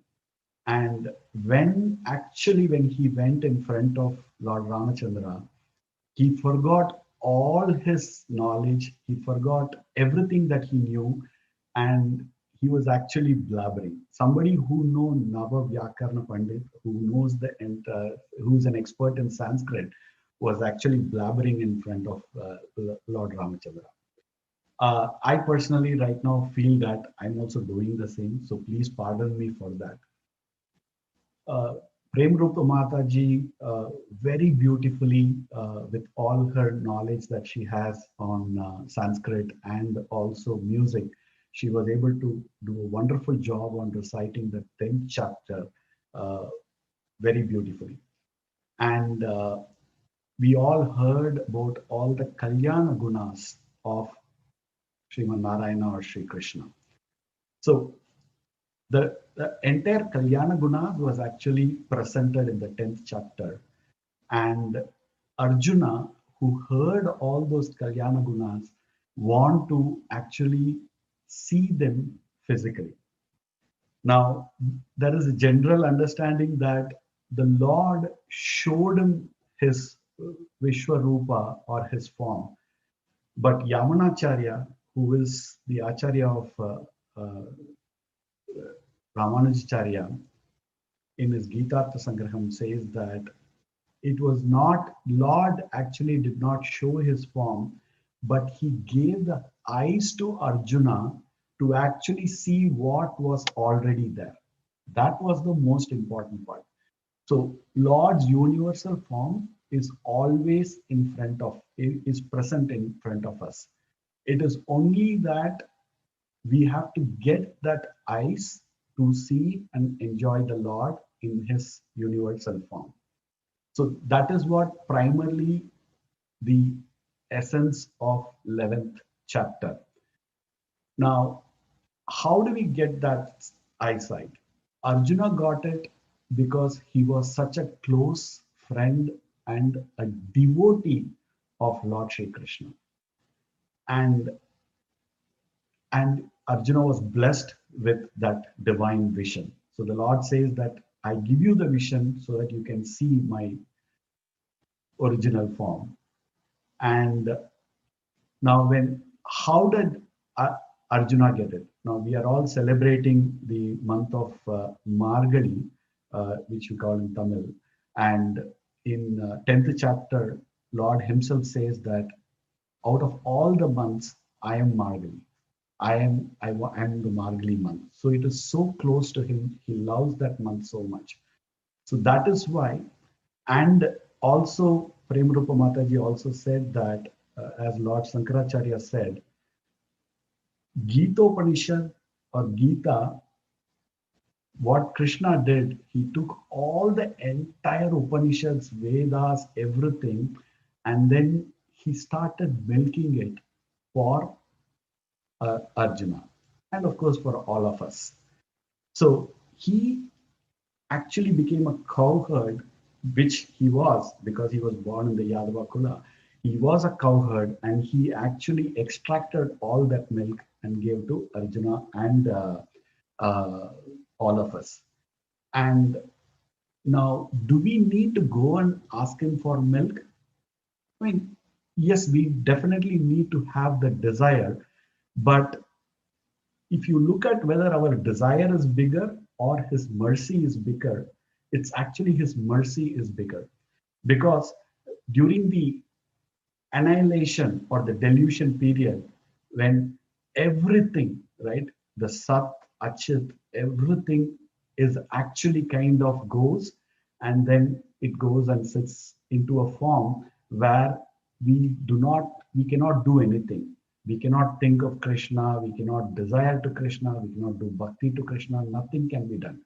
But it is only because of his causeless mercy, he actually comes and then tries to manifest all of us so that he gives us an opportunity to share his bhakti.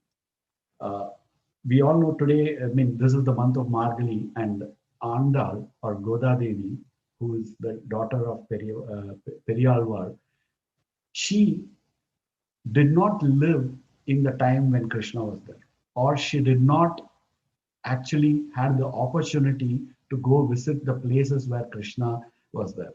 So what she did, she actually thought about Krishna, and she converted her place, Srivilliputtur, as Mathura and Gokul, and she started calling each and every one of them, because we say that bhakti or enjoying the Lord should not be done separately.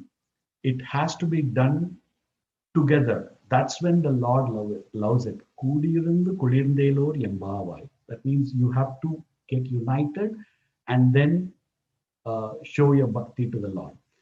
So today, in today's Pasuram, what she sings is very beautiful. I'll only sing the first two lines. Kanaithilam katterumai kandrukku irangi ninaitu valiyan ninaitu mulai valiye nindru paal shora. So if you know Tamil, otherwise I'll translate it for you. A cow who is full of milk, right? So she's like kind of having so much milk in her, which is the grace, and the cow here is Krishna, right? What the cow does is it does not wait for the calf to come and ask for the milk from it. It actually stands in its place, and because it has so much of mercy, it starts to ooze the milk, and so that milk is flowing around everywhere. So, oh girl, the milk is so much milk is flowing around, so please get up and go and worship the Lord, right? This Pasuram is part of the section where Andal wakes up the girl saying that don't sleep. The Lord's mercy is flowing around you, like how milk actually flows from a cow for its calf. So similarly, the Lord is flowing the milk for us. And what is bhakti? Again, Andal very beautifully describes in her Pasuram, Mayanai Manna Vada Madurai Maindanai, Thuya Perunir Yamunai Thuraivanai. So she says that all you have to do is wake up with pure heart and Thuyomai Vandinam Thumalar Thuvi.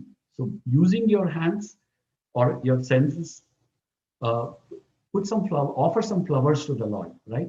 Vainal Padi, Manathinal Sindit, Vainal Padi, sing with your mouth, because the purpose of the mouth given to you, sing the beautiful names of the Lord, right? Manathinal Sindit. So using your mind, always think about him. Now, if you do these three things, right? Action, mind, and heart. If you do these three things, what will happen? Very simple. Poya Pirayum Pugudaruvan Nindranamum Teenil Dusahum Sepelor Embavai. So all the sins that you have done will be vanished like how a dust falls into a fire, right? So he will vanish all your sins so that you could have the clear vision of the Lord. So that is exactly what in the 11th chapter also Lord Krishna says, because of bhakti, I give you this vision, and only through bhakti you can attain me. Right?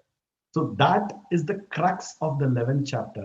And finally, Arjuna, after seeing everything, he is startled, but at the same time, he is frightened by seeing all the glories of the Lord, right? So every opulence, he sees all the everybody kind of crushing into his mouth, and all the bad people dying, and all the good things, everything he sees.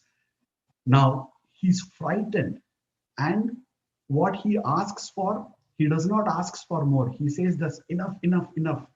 Please show me the form which is so dear to me, which is so easy for me to attain, which is your two-handed Manusha form," right?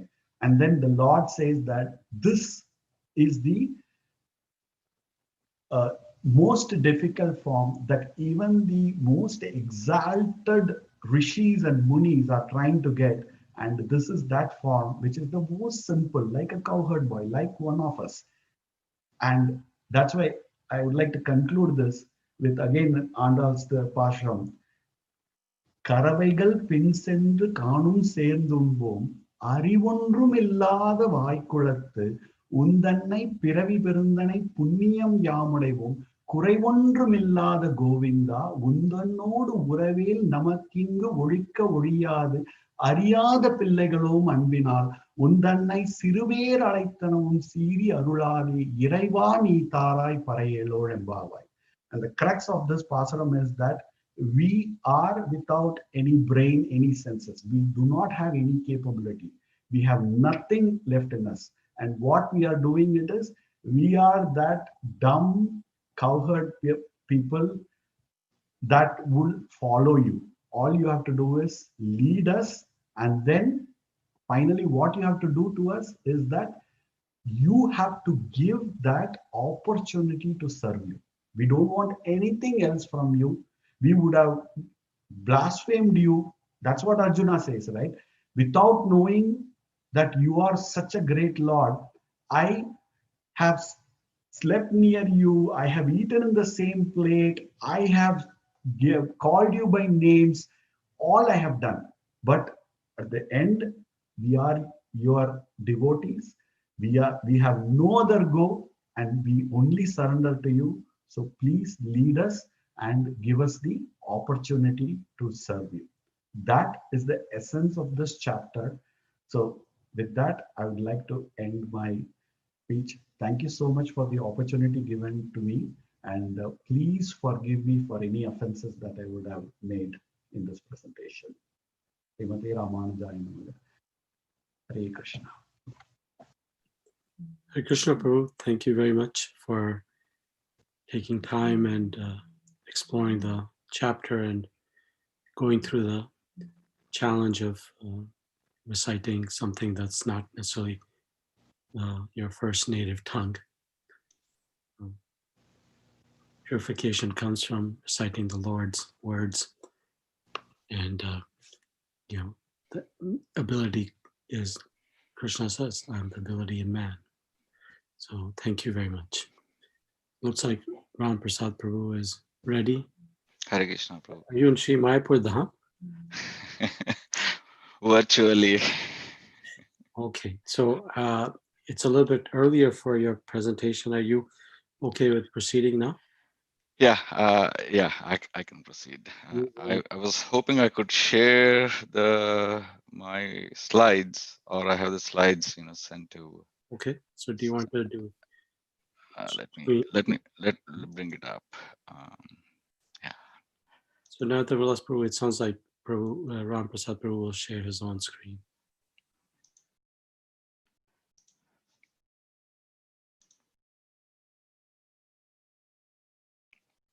So Prabhuji, you all can see my slides. Yes.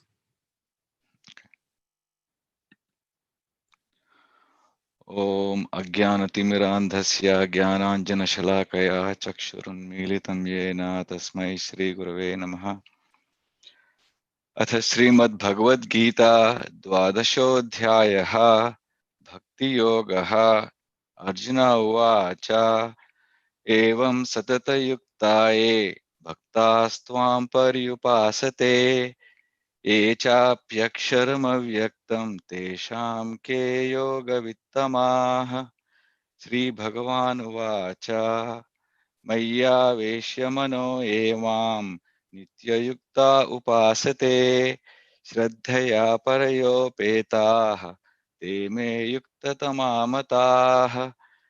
ये त्वक्षरमनिर्देश्यम् अव्यक्तं पर्युपासते सर्वत्र गमचिन्त्यं च कूटस्थमचलं ध्रुवम् सन्नियम्येन्द्रियग्रामं सर्वत्र समबुद्धयः ते प्राप्नुवन्ति मामेव सर्वभूतहिते रताः। क्लेशोऽधिकतरस्तेषाम् अव्यक्तासक्तचेतसाम् अव्यक्ता हि गतिर्दुःखम् देहवद्भिरवाप्यते। ये तु सर्वाणि कर्माणि मयि सन्न्यस्य मत्पराः अनन्येनैव योगेन मां ध्यायन्त उपासते तेषामहं समुद्धर्ता मृत्युसंसारसागरात् भवामि न चिरात् पार्थ मय्यावेशितचेतसाम् मय्येव मन आदत्स्व मयि बुद्धिं निवेशय निवशिष्यसि मय्येव अत ऊर्ध्वं न संशयः। अथ चित्तं समाधातुं न शक्नोषि मयि स्थिरम् अभ्यासयोगेन ततो मामिच्छाप्तुं धनञ्जय अभ्यासेऽप्यसमर्थोऽसि मत्कर्म परमो भव मदर्थमपि कर्माणि कुर्वन् सिद्धिमवाप्स्यसि अथैतदप्यशक्तोऽसि कर्तुं मद्योगमाश्रितः सर्वकर्मफलत्यागं ततः कुरु यतात्मवान् श्रेयो हि ज्ञानमभ्यासात् ज्ञानाध्यानं विशिष्यते ध्यानात् कर्मफलत्यागः त्यागाच्छान्तिरनन्तरम् अद्वेष्टा सर्वभूतानां मैत्रः करुण एव च निर्ममो निरहङ्कारः समदुःखः सुखक्षमी सन्तुष्टः सततं योगी यतात्मा दृढनिश्चयः मय्यर्पितमनो बुद्धिर्यो मद्भक्तः स मे प्रियः यस्मान्नो द्विजते लोको लोकान्नो द्विजते च यः हर्षामर्षभयोद्वेगैर्मुक्तो यः स च मे प्रियः अनपेक्षशुचिर्दक्षा उदासीनो गतव्यथः सर्वारम्भपरित्यागी यो मद्भक्तः स मे प्रियः यो न हृष्यति न द्वेष्टि न शोचति न काङ्क्षति शुभाशुभपरित्यागी भक्तिमान्यः स मे प्रियः समशत्रौ च मित्रे मित्रे च तथा मानापमानयोः शीतोष्णसुखदुःखेषु समस्सङ्गविवर्जितः तुल्यनिन्दास्तुतिर्मौनी सन्तुष्टो येन केनचित् अनिकेतस्थिरमतिः भक्तिमान् मे प्रियो नरः एतु धर्मामृतमिदं यथोक्तं पर्युपासते श्रद्धधानामत्परमा भक्तास्तेतीव मे प्रियाः अथ श्रीमद्भगवद्गीतासु उपनिषत्सु ब्रह्मविद्यायां योगशास्त्रे श्रीकृष्णार्जुनसंवादे भक्तियोगो नाम द्वादशोऽध्यायः समाप्तः. Arjuna inquired, which are considered to be more perfect, those who are always properly engaged in your devotional service, or those who worship the impersonal Brahman, the unmanifested? The Supreme Personality of Godhead said, those who fix their minds on my personal form and are always engaged in worshipping me with great and transcendental faith are considered by me to be most perfect. But those who fully worship the unmanifested, that which lies beyond the perception of the senses, the all pervading, inconceivable, unchanging, fixed, and immovable, the impersonal conception of the absolute truth, by controlling the various senses and being equally disposed to everyone, such persons engaged in the welfare of all at last achieve me. For those whose minds are attached to the unmanifested, impersonal feature of the Supreme, advancement is troublesome. To make progress in that discipline is always difficult for those who are embodied. But those who worship me, giving up all their activities unto me and being devoted to me without deviation, engaged in devotional service, and always meditating upon me, having fixed their minds upon me, O son of Partha, for them I am the swift deliverer from the ocean of birth and death. Just fix your mind upon me, the Supreme Personality of Godhead, and engage all your intelligence in me. Thus you will always live in me without a doubt. My dear Arjuna, O winner of wealth, if you cannot fix your mind upon me without deviation, then follow the regulative principles of the Bhakti Yoga. In this way, develop a desire to attain me. If you cannot practice the regulations of Bhakti Yoga, then just try to work for me, because by working for me, you will come to the perfect stage. If, however, you are unable to work in this consciousness of me, then try to act giving up all results of your work and try to be self situated. If you cannot take to this practice, then engage yourself in cultivation of knowledge. Better than knowledge, however, is meditation, and better than meditation is renunciation of fruits of action, for by such renunciation one can attain peace of mind. One who is not envious, but is a kind friend to all living entities, who does not think himself a proprietor and is free from false ego, who is equal in both happiness and distress, who is tolerant, always satisfied, self controlled, and engaged in devotional service with determination, his mind and intelligence fixed on me, such a devotee of mine is very dear to me.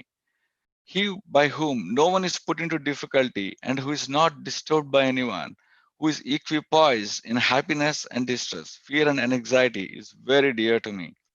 My devotee who is not dependent on the ordinary course of activities, who is pure, expert, without cares, free from all pains, and not striving for some result, is very dear to me. One who neither rejoices nor grieves, who neither laments nor desires, and who renounces both auspicious and inauspicious things. Such a devotee is very dear to me. One who is equal to friends and enemies, who is equipoised in honor and dishonor, heat and cold, happiness and distress, fame and infamy, who is always free from contaminating association, always silent and satisfied with anything, who doesn't care for any residence, who is fixed in knowledge, and who is engaged in devotional service. Such a person is very dear to me. Those who follow this imperishable path of devotional service and who completely engage themselves with faith, making me the supreme goal, are very, very dear to me. Thus ends the translation of chapter 12 of Bhagavad Gita. Let's go to some of the excerpts from the great saints and scholars. It is established in the Vedic text that the absolute is a person. Then meditating on the personal form of God rather than impersonal feature is the highest form of meditation. This is verified in Bhagavad Gita 12.2, we just saw. The Supreme Personality of Godhead said, "He whose mind is fixed on my personal form, always engaged in worshipping me with great and transcendental faith, is considered by me to be the most perfect."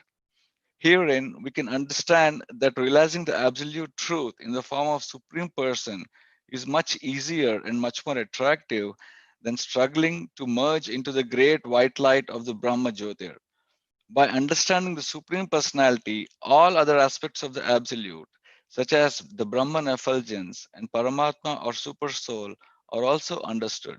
In fact, those who are absorbed in the Brahman realization can easily become attracted to the understanding of Supreme Personality, as did such great sages as Sukadeva Goswami and the Brahma Kumaras, as noted in Srimad Bhagavatam. In this verse from 12th canto, chapter 1269, Sutta Goswami is offering his respectful obeisances to Sukadeva Goswami. In 12.12.68, he had just offered his obeisances to the Supreme Personality of Godhead, who is always situated in pure and transcendental consciousness. Let me offer my respectful obeisances unto my spiritual master, the son of Vyasadeva Sukadeva Goswami. It is he who defeats all inauspicious things within this universe. Although in the beginning he was absorbed in the happiness of Brahman realization and was living in a secluded place, giving up all other types of consciousness, he became attracted by the most melodious pastimes of Lord Sri Krishna. He therefore mercifully spoke the supreme Purana known as Srimad Bhagavatam, which is the bright light of absolute truth and which describes the activities of Lord Krishna. So in the next verse, we see in Canto 3, chapter 1543, when the Brahmakumaras are stopped by Jaya and Vijaya, and Lord Vishnu himself comes to see them, uh, this is described: when the breeze carrying the aroma of tulsi leaves and saffron from the lotus feet of the lotus-eyed personality of Godhead entered through the nostrils into the hearts of the sages, Brahma Kumaras, Sanatana, Sanandana, and Sanat Kumara, they experienced a change in both body and mind, even though they were attracted to impersonal Brahman understanding. It is so clearly described here. In fact, in 3.15.49, the Brahmakumaras pray to Lord Narayana that we could be born in hellish planets, but make sure our mind and heart are always serve unto your lotus feet. Such is their transformation from their impersonal Brahman understanding to starting to appreciate the personal form of Lord.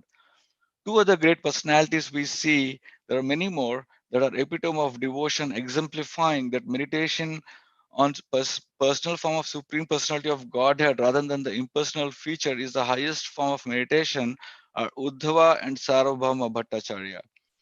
Uddhava is a very, Krishna sends him to Vrindavana to teach impersonal Brahman concept, which is what Uddhava was scholar in, to all the gopis. He turns back it takes him 2 hours to go from Mathura to Vrindavana. After encountering with gopis, it takes him 6 months to come back to Mathura, to Lord Krishna, because he is so much dwelled in the bhakti rasa. He starts hugging all the trees on the way to Mathura. He sees Krishna in everything. Such was the transformation. And when he meets Krishna, all he says, give me one boon. I could be born anywhere, but give me the birth of the blade of a grass, so that the divine dust of the lotus feet of gopis, I can have that touch of it. That is so perfect.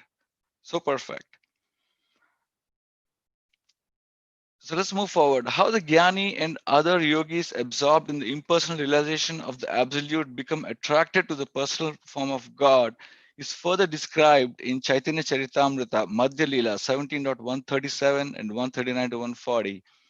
The mellows of Lord Krishna's pastimes, which are full of bliss, attract the Jnani from the pleasure of Brahman realization and conquer him. The transcendental qualities of Sri Krishna are completely blissful and relishable. Consequently, Lord Krishna's qualities attract even the minds of self-realized persons from the bliss of self-realization. Those who are self-satisfied and unattracted by external material desires are also attracted to the loving service of Sri Krishna, whose qualities are transcendental and whose activities are wonderful. Hari, the personality of Godhead, is called Krishna because he has such transcendently attractive features. Many of the Goswamis of Vrindavan who had personally realized the attractive features of the Supreme wrote many books about transcendental personality of God. One of the greatest of those saints was Rupa Goswami, 1489 to 1564, who was none other than the foremost devotee of Lord Chaitanya Mahaprabhu, who was born 1486 and was on this earth till 1534. So there was good overlap between Rupa Goswami and Chaitanya Mahaprabhu. In fact, in his second visit, when Rupa Goswami met Chaitanya Mahaprabhu, he instructs him to write and preach the Gaudiya Vaishnavism. So in the Nectar of Devotion or the Bhakti Rasamrita Sindhu, Rupa Goswami writes the characteristics of devotional service with evidences from different scriptures. He states that there are 6 characteristics of pure devotional service, which are as follows. Pure devotional service brings immediate relief from all kinds of material distress. Pure devotional service is the beginning of all auspiciousness. Pure devotional service automatically puts one in transcendental pleasure. Pure devotional service is rarely achieved. It is rarely achieved. Millions of births are required to achieve pure devotional service. It is easily obtained only by the padadhuli, the dust from the pure devotees. We are also fortunate to be associated with Prabhupada, who was a pure devotee, and with his mercy, we get this experience of pure devotional service, which we should relish. Those in pure devotional service deride even the conception of liberation. There Rupa Goswami states it out. We should not worry about the concept of liberation. Just as Uddhava said he wants to be a blade of grass, just like Brahma Kumara said they could be in hellish planets. They just want to serve the Lord with their heart and mind. Pure devotional service is the only means to attract Krishna. Krishna is all attractive, but pure devotional service attracts even him. This means that pure devotional service is even transcendently stronger than Krishna himself, because it is Krishna's internal potency. So we'll see here in Brahma Samhita 5.58, Prabhuddhe Jnana Bhakti Bhyam Atmanyananda Chinmayi Udaityanattama Bhaktir Bhagavat Prema Lakshana. When the pure spiritual experience is excited by means of cognition and service, bhakti, super excellent unalloyed devotion characterized by love of Godhead, is awakened towards Krishna, the beloved of all souls. So here we'll see in Bhagavad Gita 1864 and 1865, my supreme instruction, Krishna is telling Arjuna, Paramam Vachaha, Sarva Guhyatam Bhuyaha, the most confidential knowledge of all. Shrinu, listen, Bhuyaha, again. And what is he saying?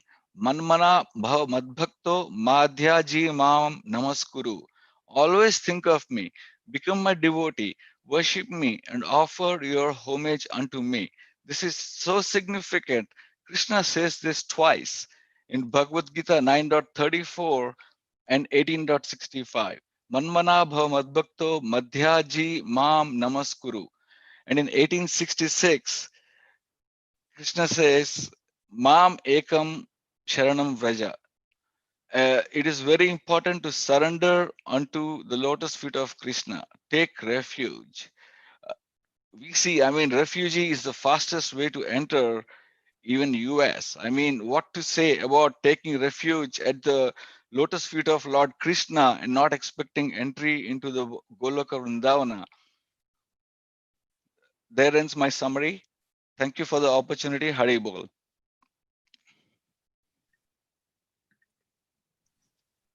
Hare Krishna, Ram Prasad Prabhu. Hare Krishna, Prabhu. Thank you for making the effort to, I think we can bring you into the lecture circuit now. Sunday lectures, Bhagavatam lectures. Did you find this process of making the slides and going over other, the Bhagavatam and Chaitanya Charitamrita, Brahma Samhita, did you find that enthusing to you? Very enthusing, very enthusing. It's you keep on searching, and you go back to the paragraphs referred in some of these online documents, and very enticing. Yeah, so that's the wonderful thing about reading the Gita. Gita speaks differently to us depending on where we're situated at that particular time and place, but we can always be elevated by reading Gita and the commentary of Srila Prabhupada, and then kind of referencing Srila Prabhupada's style is that he'll quote from Shastra, other Shastra to validate his purports, just like the Acharyas did. And then if you explore those purports, then it's like a tree. You can keep going back and back and back.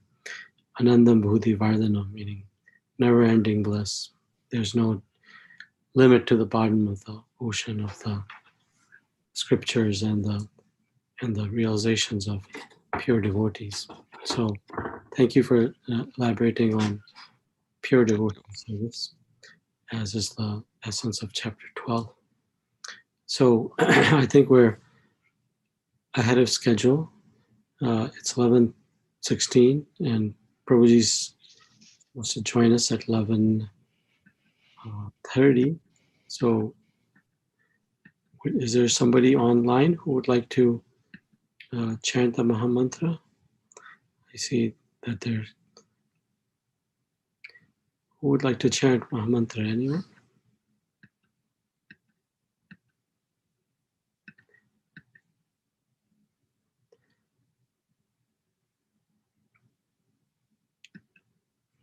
Shamla Mataji, are you online? I see you're online. Would you like to chant Mahamantra?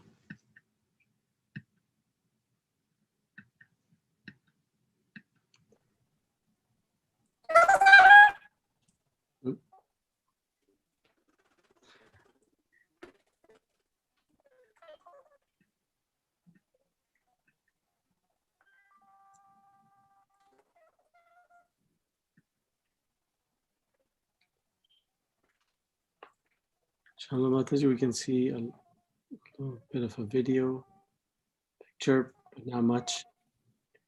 We have about 10 minutes.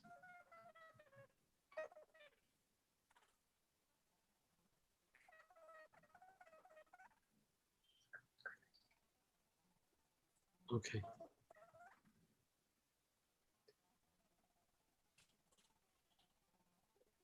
Well, Madhava Prabhu, I see you're online as well. To chant, or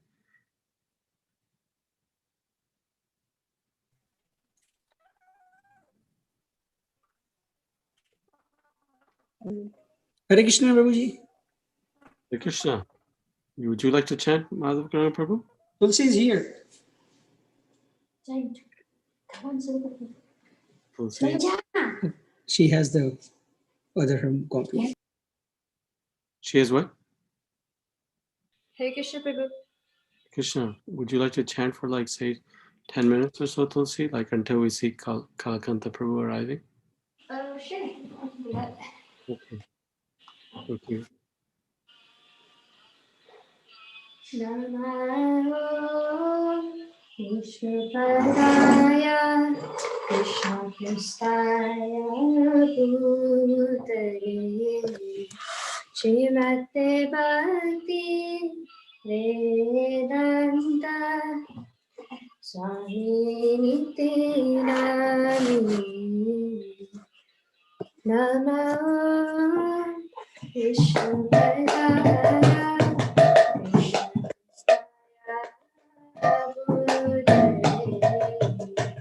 Srimate Bhakti Vedanta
Prabhupada ki jai. Prabhu, do you want me to continue, or since Kalakantha Prabhu is here, I figured I'd stop.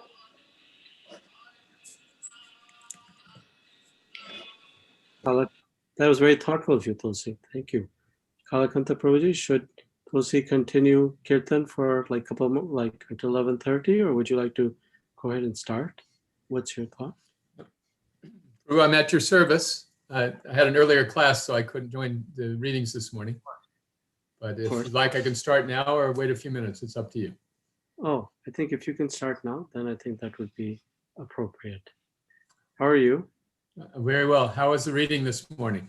It was very nice. Devotees, just like yesterday, they were wholeheartedly absorbed in it and see that they were appreciating the purports and relishing Krishna's reciprocation with sincere devotees. So I thought it was very nice. We'll find out after we hear from you. So I think everybody who's online today was online yesterday, and I introduced Prabhuji yesterday. We're very extremely happy to be joined by His Grace Kalakantha Prabhuji all the way from sunny Florida, it looks like. Yesterday you gave us a little glimpse of the clouds parting and what sun looks like. So Prabhuji is joining us from there, and everything he touches turns to gold.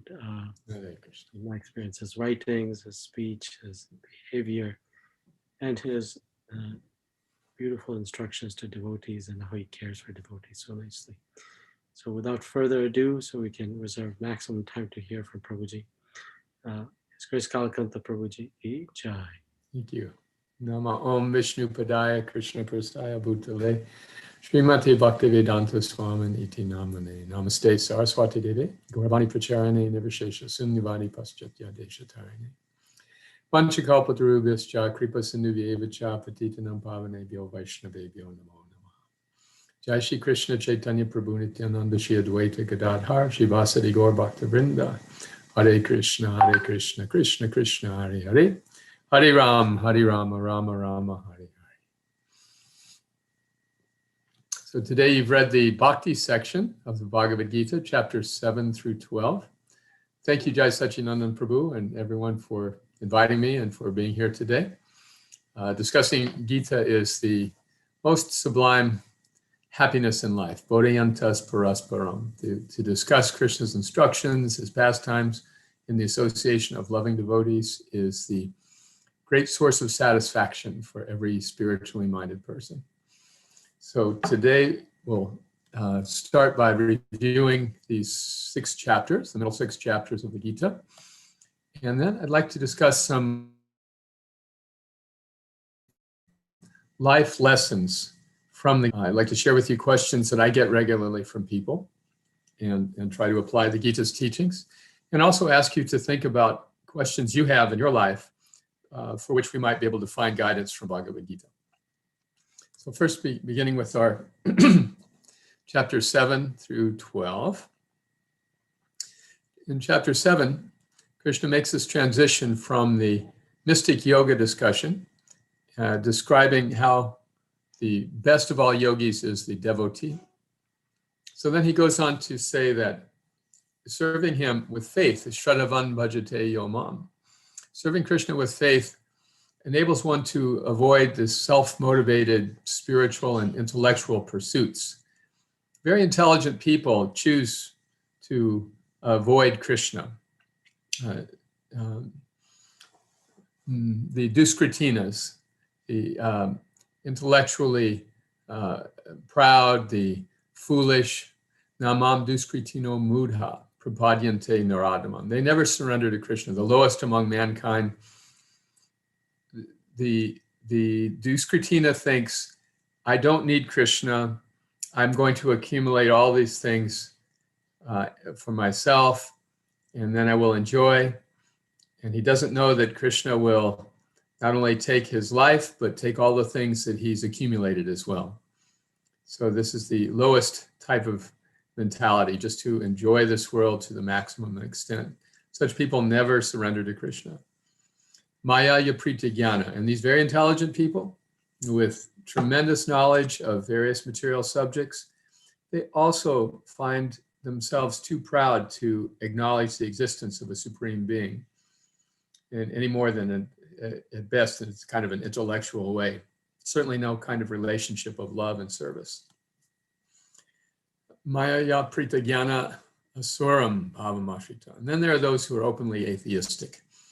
So the devotee avoids these four kinds of distractions or detours on the spiritual path.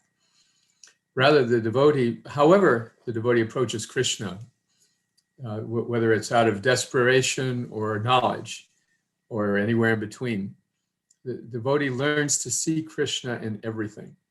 So this is the first section in the Bhagavad Gita, chapter 7, where Krishna describes how he is present in all kinds of various phenomenon and beautiful things in this material world. And the devotee is advised to see Krishna in all these different ways. Of course, this goes in more deeply in chapter 10.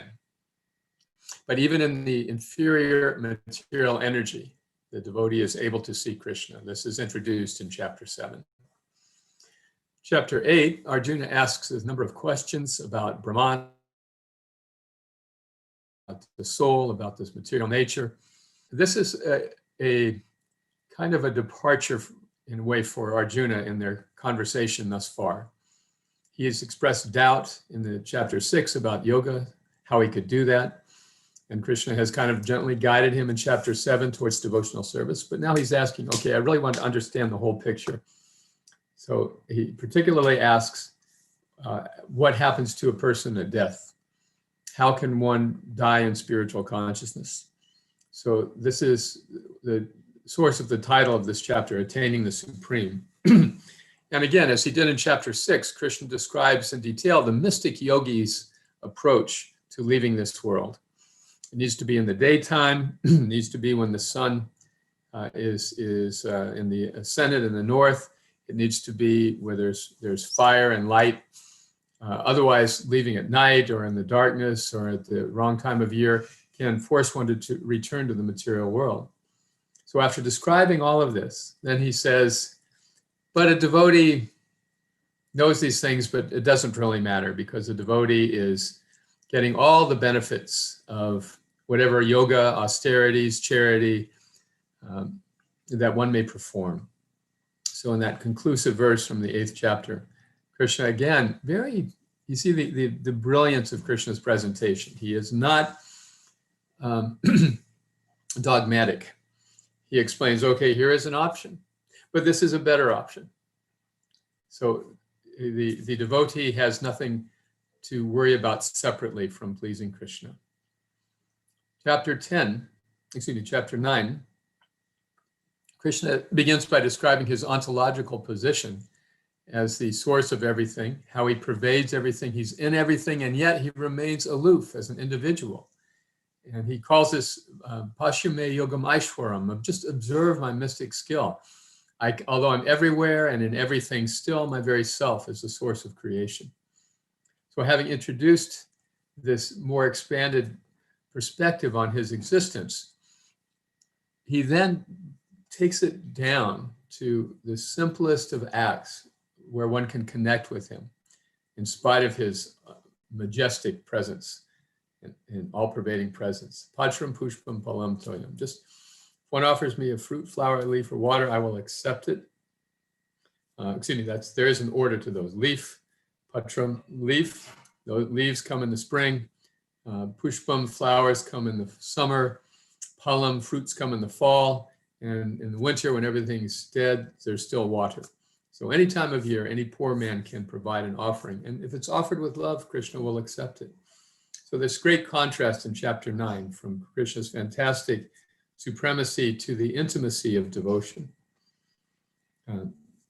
So having introduced, however, the idea of the awesome presence of God contained in Krishna, Arjuna wants to see more clearly how he can meditate on Krishna. So this prompts his question at the beginning of chapter 10.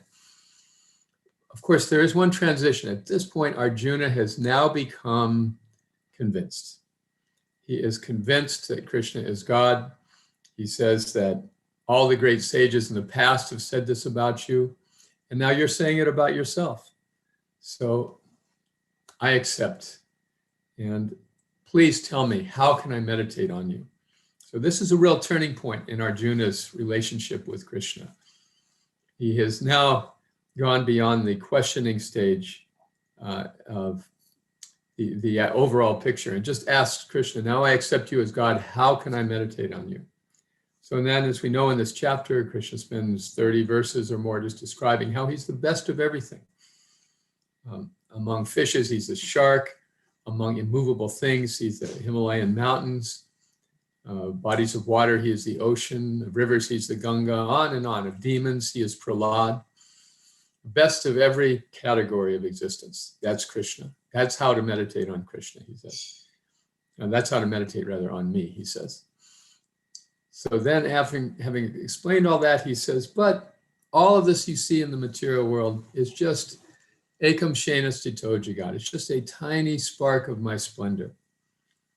So after describing in such detail, he says, it's useless to try to explain how I'm present in this world or how you can see me in this world, because whatever glorious, beautiful thing you see is just a real insignificant part of my total existence. So this prompts Arjuna then to ask this next question.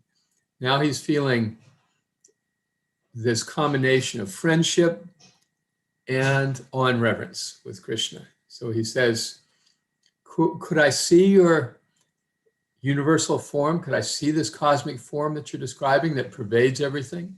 Can you show me? Would I be able to see it? So having said this, Krishna answers Arjuna by saying, yes, you can see it, but you have to have special vision. Now this is a real roller coaster, this chapter 11 for Arjuna's emotions, because at first, and when he sees this gigantic cosmic form, he is totally overwhelmed with its majesty and splendor and beauty. But then he begins to see the other side of the cosmic existence, which is all-devouring death. He sees all the warriors on the battlefield, the same ones he was frightened to kill, all being killed by Krishna.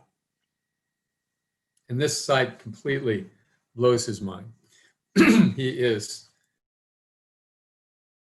unable to comprehend how his friend, his charioteer, can also be the essentially the Lord of Death, the agent of death for every living creature in the universe, including all of his loved ones. So then he's completely changed in his mood. This sense of intimacy from chapter 9, this sense of friendship from the beginning of the Gita, all that's thrown out. Now he is just a quivering, frightened jiva bowing before this majestic, powerful, deadly, supreme Lord. Please tell me who you are, so fierce of form, O Lord of Lords. Krishna answers, I am time. I am here to take everybody away, except for you and your brothers. Everyone here is going to be killed today. So you can be part of my service or you cannot. But by my will, they're already dead. So then Arjuna goes into yet another intense mood of self-recrimination. Oh, so foolishly, I sat with you, I talked with you, and treated you as a friend, as an equal. Please forgive me like a father might forgive an obnoxious son, or a lover would forgive their beloved. Please forgive me for all these things I've ignorantly done. So then Krishna, like we were talking about yesterday with Devaki and Vasudeva, he changes his presentation because he doesn't like this mood that Arjuna is expressing. In the Abrahamic religions, this is pretty much the ideal for expressing one's relationship with God. This notion that God is to be feared, God is to be groveled before, because he's so powerful and because he's so awesome and fearsome. All we can do is just beg him not to hurt us and to kindly maintain us. Krishna doesn't like that. He doesn't appreciate that mood, although it's better than nothing. But particularly in his friend Arjuna, he does not care for this expression. He says that this form that you've seen today is less than this form which I'm going to revert to now, my form that you have known for all these years as an intimate friend. So by seeing me in this way, and by engaging in my devotional service to me personally, Krishna, then your life becomes balanced. You won't have to live in terror of God. You can be friendly to everyone. You can be kind to everybody, and you can have a happy life by engaging in my service. So that having shown the universal form, Krishna then introduces this idea of devotional service again, which leads Arjuna to the next question in chapter. So how should some people meditate on your impersonal feature and some on you personally, which is better? So again, Krishna, with his very ecumenical nature, says both of these paths are good for liberation. But if you engage in my service, this Brahman meditation is already included. It is difficult just to pursue me through that indirect route, he said. Klesho diktaratas tesham of yakta vyakta chetasam. It is very difficult, but you may be able to make progress. So once again, in his broad vision, Krishna does not condemn any path of spirituality. He just encourages Arjuna by repeatedly showing the superiority of devotional service. Yesterday, we were talking about Srila Prabhupada's Bhagavad Gita as it is, this unique quality. All of the purports take us to devotional service. Why is that? Because in every section of the Gita, Krishna again and again brings Arjuna back to the principle of devotional service. Every time, he very fair-mindedly, even-mindedly explains each and every other path, but he's again consistently says the best approach to understanding God is through devotional service.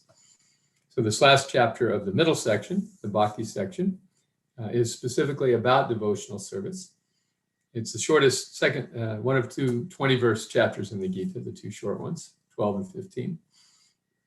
And he describes how the devotee develops all of the good qualities. Now, best thing, he says, is just to love me without reservation. This is one of those, again, ecumenical sections that I love so much about the Gita. Love me without reservation. Think about me always. This is the best thing. But if you can't do that, then Abhyasa Yoga Yuktina. Follow the rules and regulations of Bhakti Yoga, because by that method, you'll develop a desire to come to me. But if that's too difficult, then just work for me. Give some of the fruits of your work for me. And in this way, you will progress. But if you don't want to work for me, then work for some charitable cause, because that detachment will bring you peace of mind, more so than just acquiring knowledge, even spiritual knowledge. So in this way, Krishna gives all of these options and invites Arjuna to take any of them according to his position and his ability at this point in his spiritual life. So this is how Krishna concludes the middle 6 chapters. The last 6 will deal with Gyan, the more intellectual approach, the Vedanta behind the Bhakti. And we'll discuss those tomorrow. Beautiful chapters all. But this is a little overview of the 6 chapters that I know you've just been reading this morning. Are there any other comments or questions that you'd like to ask about these, or any reflections, realizations?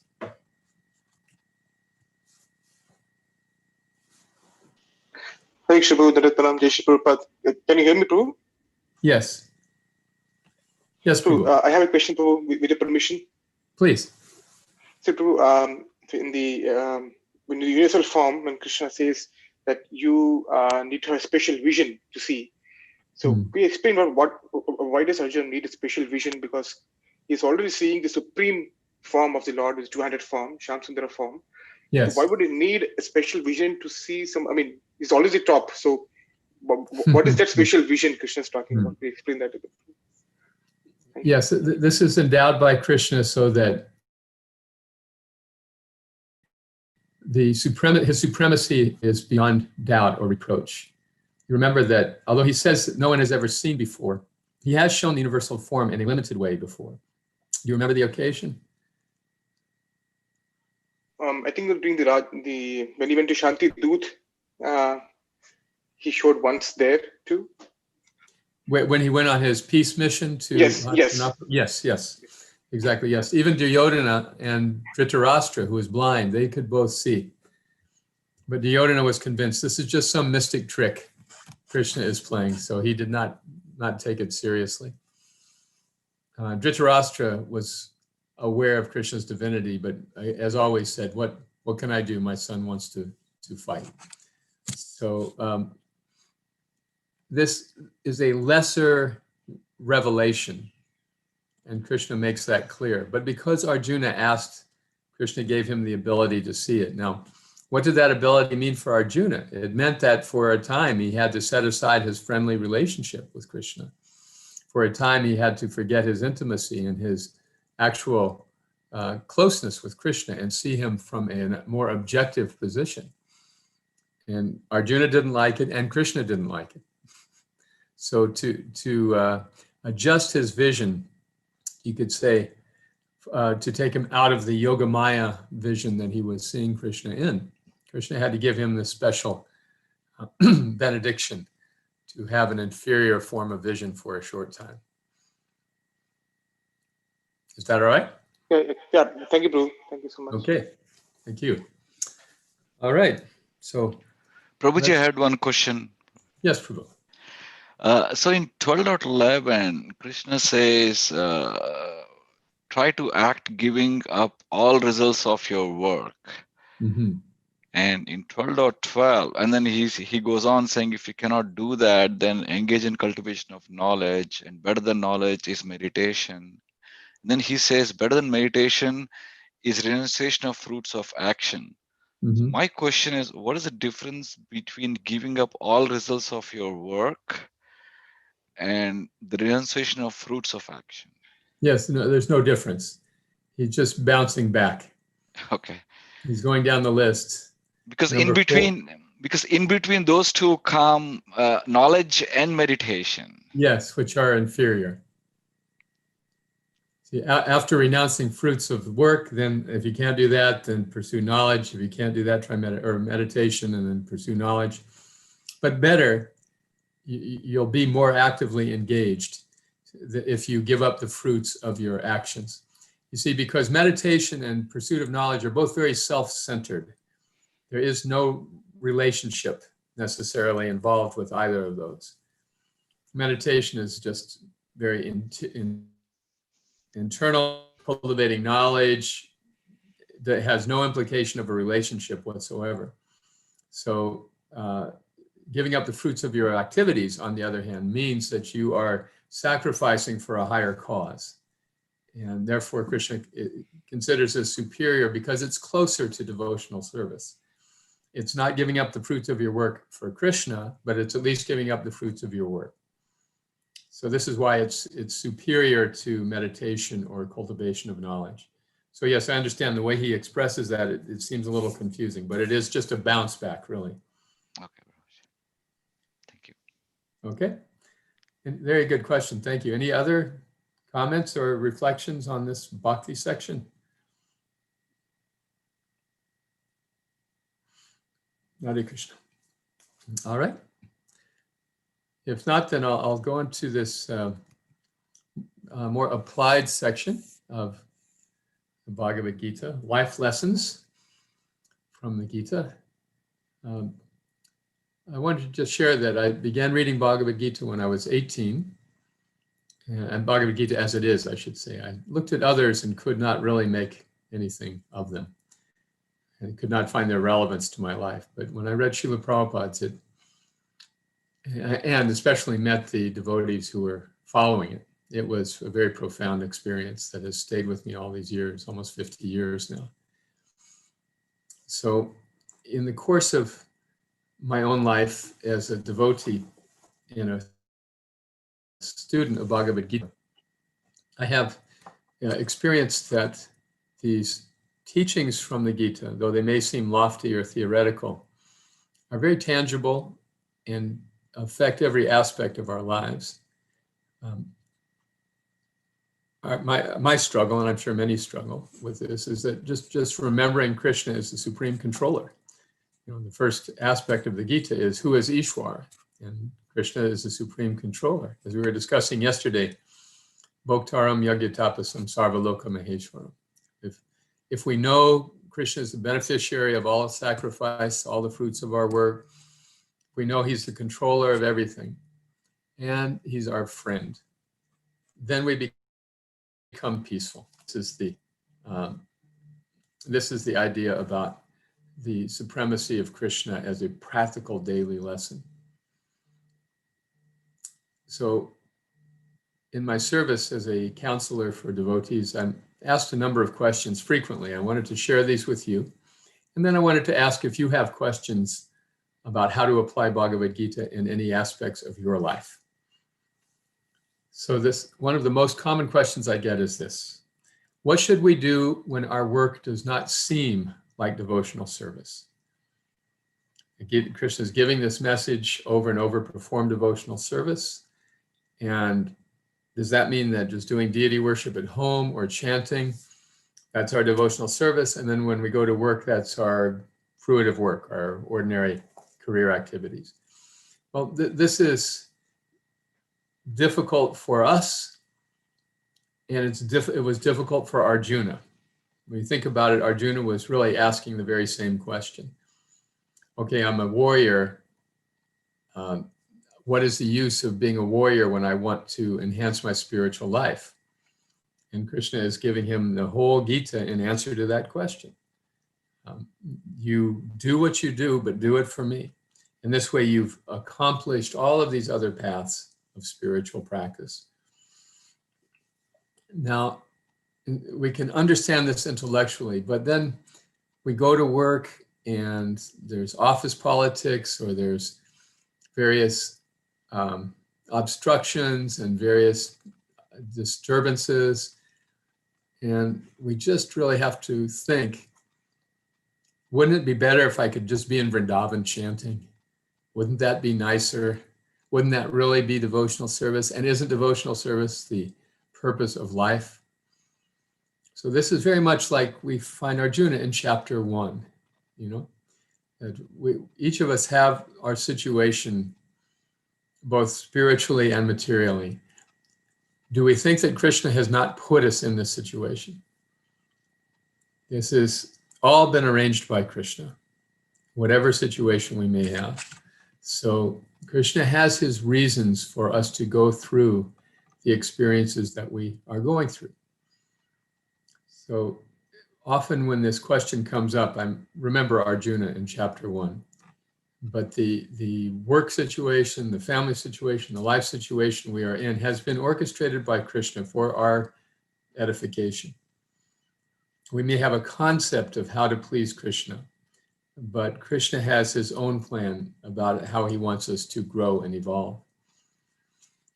So unless there is some really compelling reason, like in our work where we are forced to break the regulative principles, or in our work we are unable to perform a regular sadhana because there's something. Unless there's some measurable, concrete infringement on our basic spiritual practices, our work is our service for Krishna. It is our duty. And by doing it, we will progress in spiritual life. One thing I've learned over my years as a devotee is that the benefits of service are rarely manifest immediately. The benefits of service are rarely something we can conceive in the moment. They are very gradual, painfully gradual sometimes, the lessons that we learn and the realizations that we gain from them. So being able to stay with our job, or stay with our responsibilities, and understand that we are advancing spiritually as long as we're performing our sadhana bhakti, as long as we're doing our best each day with whatever time we have to offer Krishna a fruit, a flower, a leaf, to hear something from Bhagavad Gita, to make some donation, to do something directly engaging in service. We are doing service all the time. That is the answer to that question. What should we do when our work does not seem like devotional service? Any comments on that? Is this something that anyone has ever experienced and wondered about?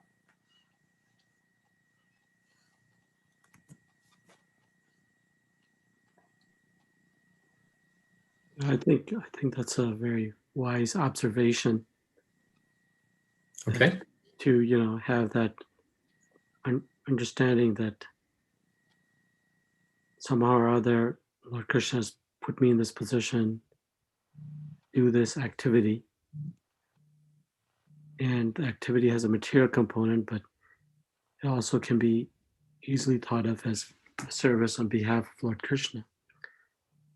And so one becomes less kind of self-centered by having that point of view, and more peaceful about it.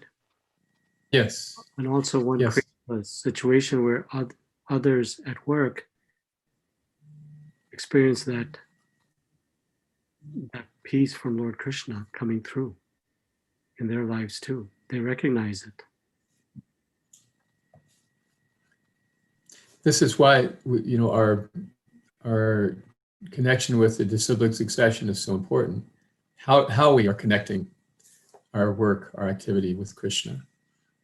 And this can be discussed with our spiritual mentors and clarified.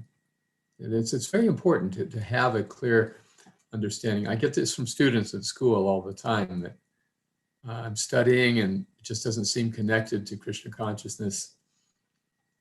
But if we're patient, it will become clear. And in the course of our lives, we'll be gaining something very tangible from this experience. Okay, if there's any other discussion about this question, there's lots more. I think Ravi Prabhu was getting ready to ask something. Yes, Ravi Prabhu, please. Prabhuji, this is great. In fact, I used to wonder, I still wonder the same thing, that if the entire point is to do devotional service to the God in the form of hearing, chanting about Him, right? Why do we need to do all these material activities? I mean, why can't all be just sannyasis and just do that, right? So I think I kind of understood half of the answer to that question. I think if you can elaborate a little more. For example, I'm looking at my children, I'm saying, look, you guys need to study well, blah, blah, blah, right? But then what? So they need to get into the same path. In that case, why don't they get to this path right now, right? So, yeah, so that's where I'm. Children tend to take up the values of their parents. So I'm going to actually speak about this in a moment. So let's set the children's question aside for now. But your concern about maybe falling short in your spiritual life because of your material responsibilities. Now, this is the question I'm trying to address. Remember, Arjuna had material responsibilities to fight, and he didn't really want to do it, but he did it because Krishna wanted him to do it. And when he realized this was Krishna's desire, he was able to do it with full-hearted enthusiasm. So this is our challenge for us to figure, yes, this is Krishna's desire for me. I am in my present situation because of Krishna's arrangement. Therefore, let me do that which is in front of me, which Krishna has provided for me to do. My job, my family responsibilities. Krishna has given me these duties. These are my Kurukshetra right now. This is my Kurukshetra. So let me just fight to the best of my ability and depend on Krishna. I have a right to do my work, but not to be attached to the fruits. So I'm now offering this life I have to you, Krishna. And I will stay on. I won't go away to the Himalayas. I will stay on and be the steward of your property. This is not my house any longer, it's your house. This is not my vocation, it's your service. This is not my family, these are your devotees. My duty is to be a good steward and to take care of them and to take care of all that you have given us and make sure that it is used fully in your service.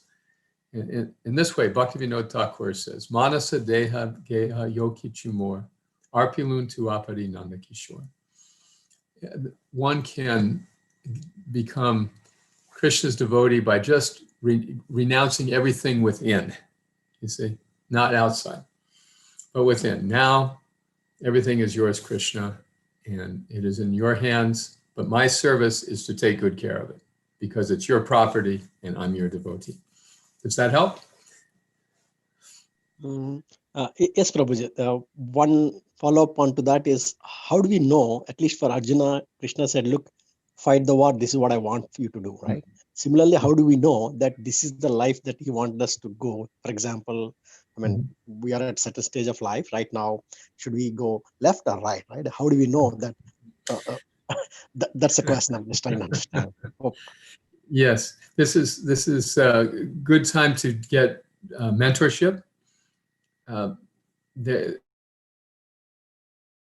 If you have options, your options are both responsible. It's good to inquire from those you trust, which is better, to do this or to do that. There's no pat answer because each one of us is individual, an individual jiva soul, part and parcel of Krishna. And Krishna has a unique plan for each one of us.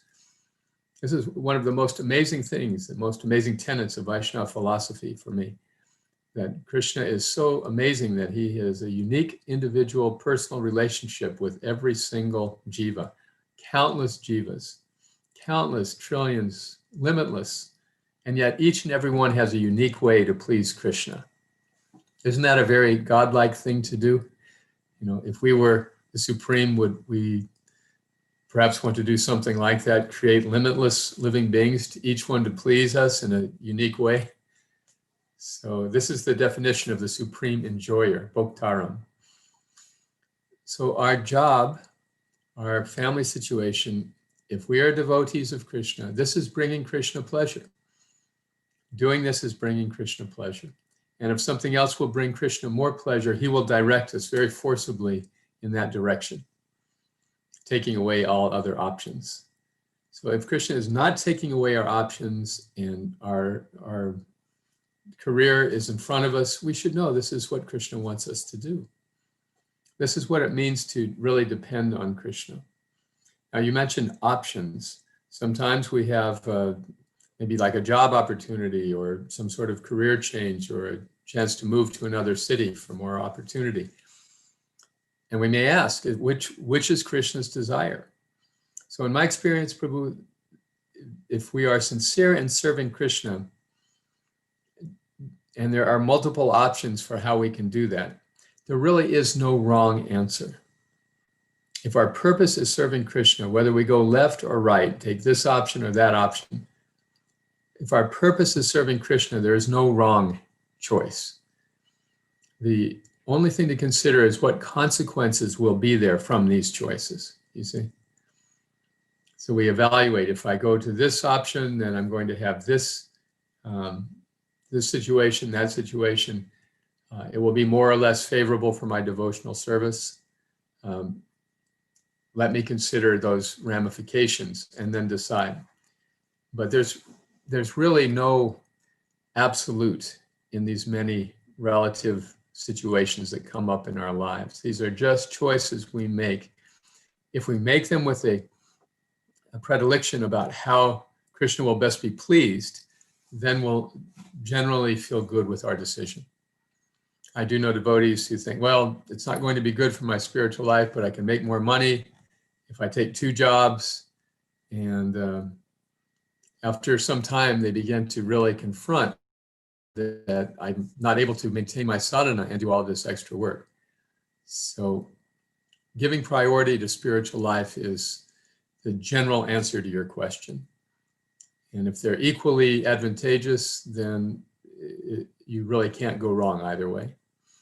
But in any case, it's good to get advice from experienced seniors and when questions come up in our lives that may impact our ability to practice Krishna consciousness. Is that any better? Absolutely, thank you.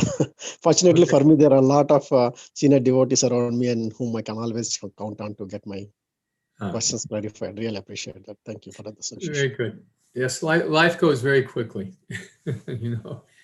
So one of my friends was saying the other day that life is what happens while you're busy making plans. So I really appreciated that statement. So our plan, if our purpose is serving Krishna, then whatever we may encounter, this is part of Krishna's plan for us. And one of the times this question comes up is in marriage. I work at a student center and deal with a lot of young people. And these young devotees want to enter Grihastha life. And sometimes their parents in India are encouraging them to marry a person, or they're looking on their own. And there's so many considerations, astrological, physical characteristics, vocation, location, so many things.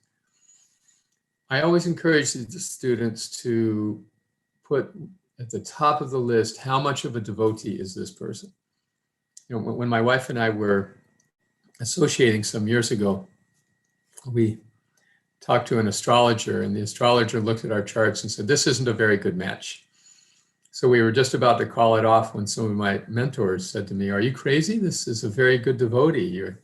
Devotees like this don't grow on trees. And so we discussed and we decided to marry. And it is very clear in our marriage that we do have very different natures. But because we have always put Krishna at the center of our lives, there's a great deal of compatibility. And we've been married 38 years now and somehow have had a very happy life in Krishna's service. So I just share that with the students. Picking your partner or picking your vocation or any decision. Samsiddhi or Haritoshanam. How much will it please Krishna? So this brings us to the family question. This again often comes up that my spouse or my children or my in-laws or my parents or my cousins don't share my enthusiasm for Krishna consciousness. So what should I do? Do I just tell them that Krishna is more important to me than you, and so I just won't talk to you anymore? Do we say, oh, I can't sacrifice my spiritual life, so I'm going to have to set aside my Krishna consciousness because these loved one finds it offensive? This takes us back to the very first line in Bhagavad Gita, as we were discussing yesterday. Dharma kshetre kurukshetre. Which is my priority, my spiritual life or my family responsibility? Dharma kshetre kurukshetre. So the lesson we learned from the Gita is always to put Krishna first, but it is not what they call a zero-sum game. That is, it's all of one or all of the other. In the fifth chapter, when Arjuna raises this question, well, which is better, to work for you or to renounce work? Krishna says that they're both good for liberation, but if you work for me, then your renunciation of work is already included. So this is the opposite of a zero-sum game, that we can engage our family responsibilities in Krishna's service to some extent or other. If we are blessed with family members who are devotees, then we are in very good shape because we can easily meet our family responsibilities while keeping Krishna in the center. However, if the family members are not so inclined, then there's a nice lesson I wanted to share with you about how to deal with that situation. In World War II, the Allied commander, Dwight Eisenhower, brought all of his generals together at a table and put a piece of string in the middle of the table.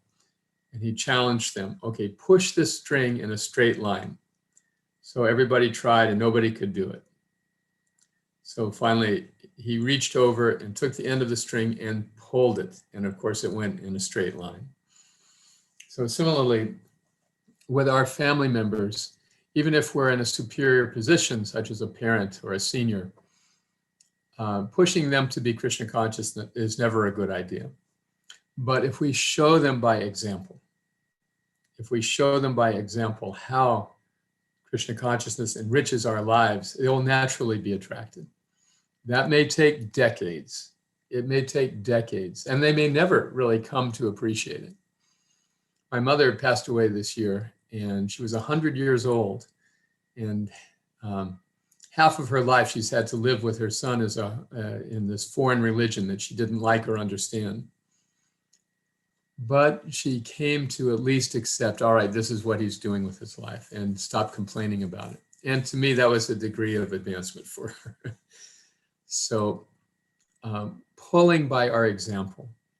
This is mentioned in the Gita, wherein Krishna says that the wise should not disrupt the minds of the ignorant who are attached to fruitive work, but rather engage them in works of devotion.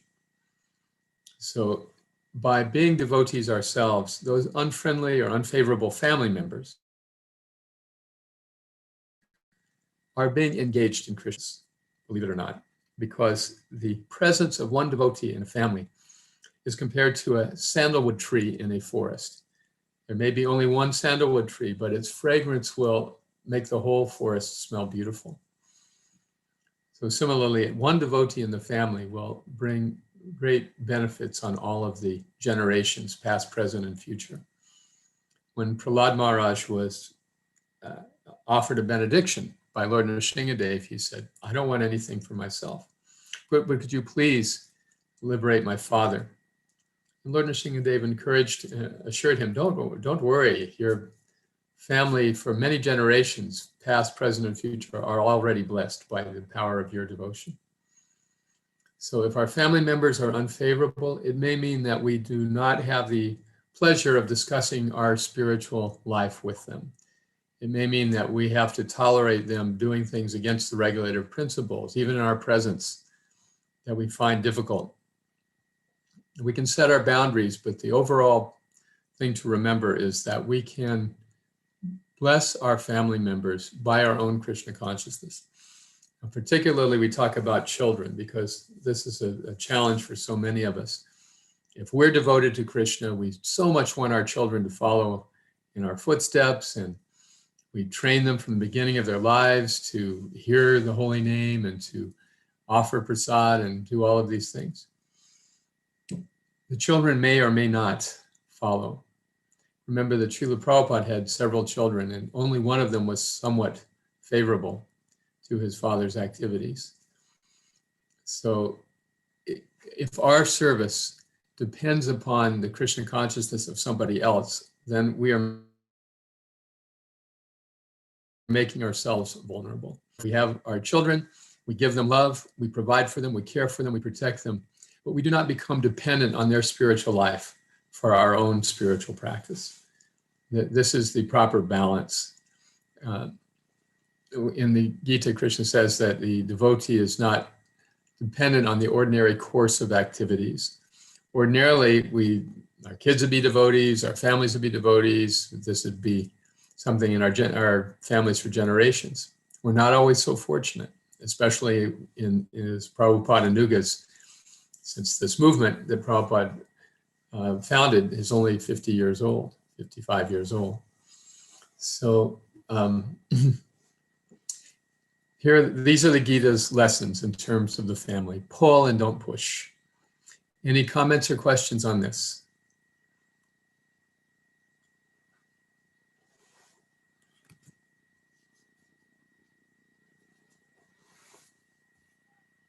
Okay, everybody's perfectly aligned with their family members, so you're very fortunate.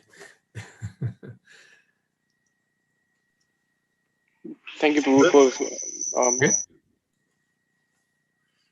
thank you, Prabhu, for explaining so beautifully. That's really eye-opening and very enriching. The way you explained it, and since they're going to be a parent soon, this is going to be extremely important for us to understand and know, and try our best and not force on our children, but be by your acharan, by your example, teach them how wonderful it is to be in Krishna consciousness, so that they can take it naturally. Thank you so much for explaining, Prabhu. Thank you so much. Congratulations on your pending parenthood. Yes, basically, if the parents are enjoying Krishna consciousness, the children will naturally be attracted. All right. Now we all. I have a Prabhuji. Yes, please comment, Prabhuji. Yeah, just elaboration, maybe requesting for you to elaborate on your statement that if our spiritual life is dependent on others' spiritual life, for example, kids or whatever, work or whatever, other family members, then we make ourselves vulnerable. Can you elaborate on that a little bit for me? Yes, yes. This is just a principle in human relationships that if we depend on what others do, if our happiness depends on what others do, then we empower them and disempower ourselves. So our Krishna consciousness is healthiest when it's independent of what anyone else may think or say or do. If our family members really are down on us being devotees and we feel we have to please them, then even though we love Krishna consciousness and we put it because we feel somehow the family obligation is superior.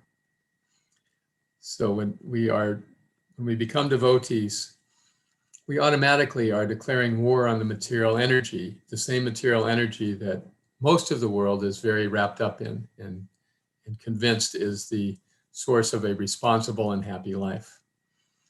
So Lord Chaitanya's spiritual predecessor, Madhavendra Puri, said that since I've taken up Krishna consciousness, all my family members think that I'm crazy, and my friends think that I'm a fool, and the wealthy people feel like I'm wasting my time, and the philosophers think that I'm very puffed up and think I know everything, and the practitioners of Vedic rituals think that I am naive.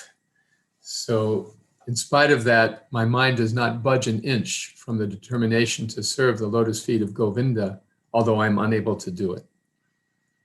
This is the mood that devotee has to have. Whatever other people may feel or think, we have to be very clear in our own mind that it isn't them that we're trying to please.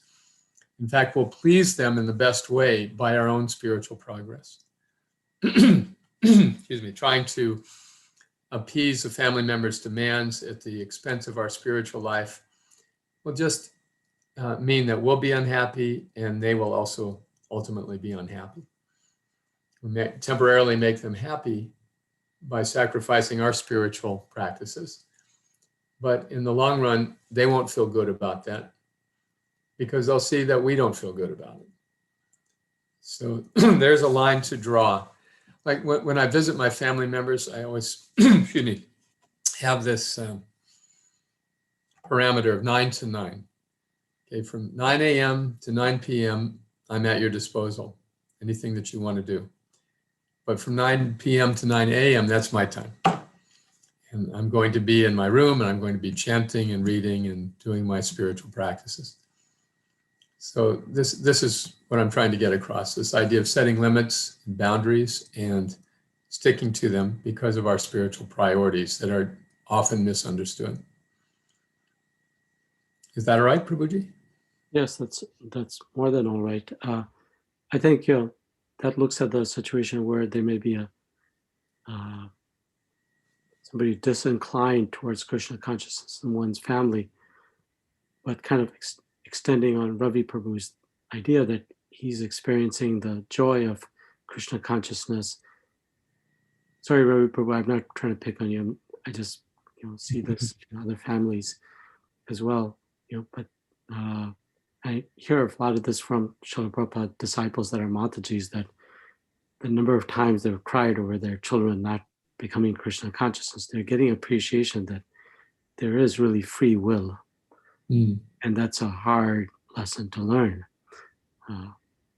And because you feel Krishna consciousness is so wonderful, why isn't this person that I care for, Yes. I remember hearing that in Srila Prabhupada Memories video, and I was very touched by that statement.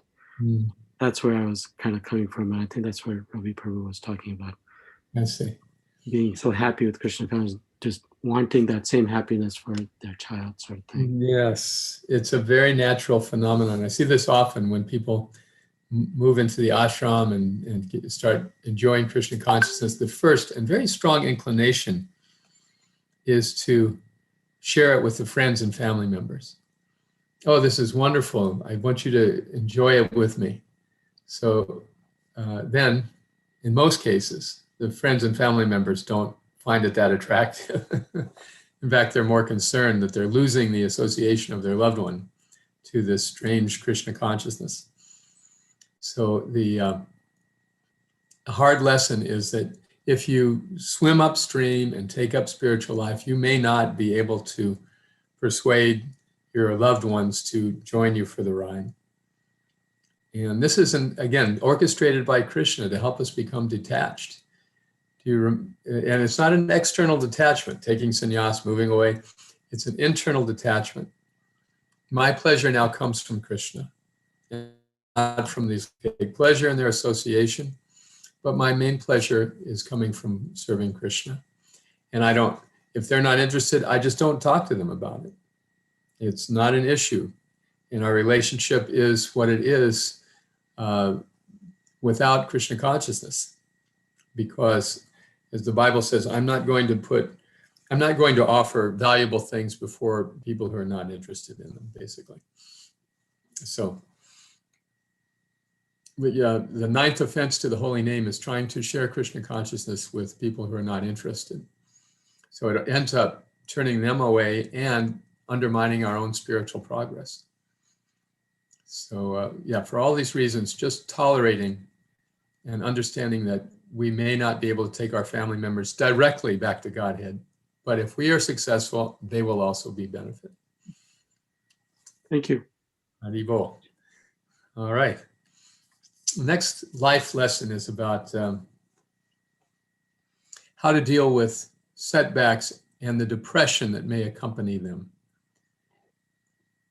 When in the course of our duty, we come across setbacks, how do we handle them Krishna consciously? You know, in the course of that 18-day battle of Kurukshetra, Arjuna had so many setbacks. His son Ghatotkacha Bhima's son Ghatotkacha was killed. Abhimanyu was killed. Just heartbreaking losses day after day, loved ones.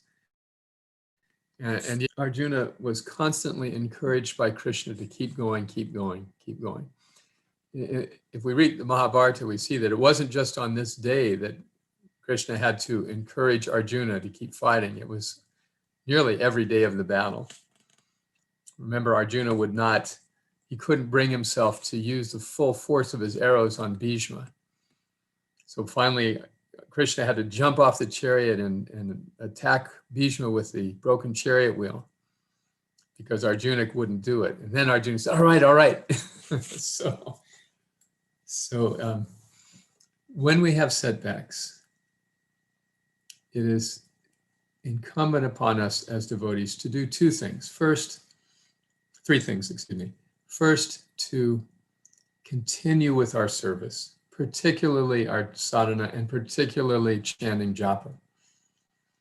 I have experienced for many years, and I'm sure many of you have as well, that you may begin your japa session in one frame of mind, but almost inevitably you'll end it in a better frame of mind. So that isn't the purpose of japa. The purpose of japa is pleasing Krishna.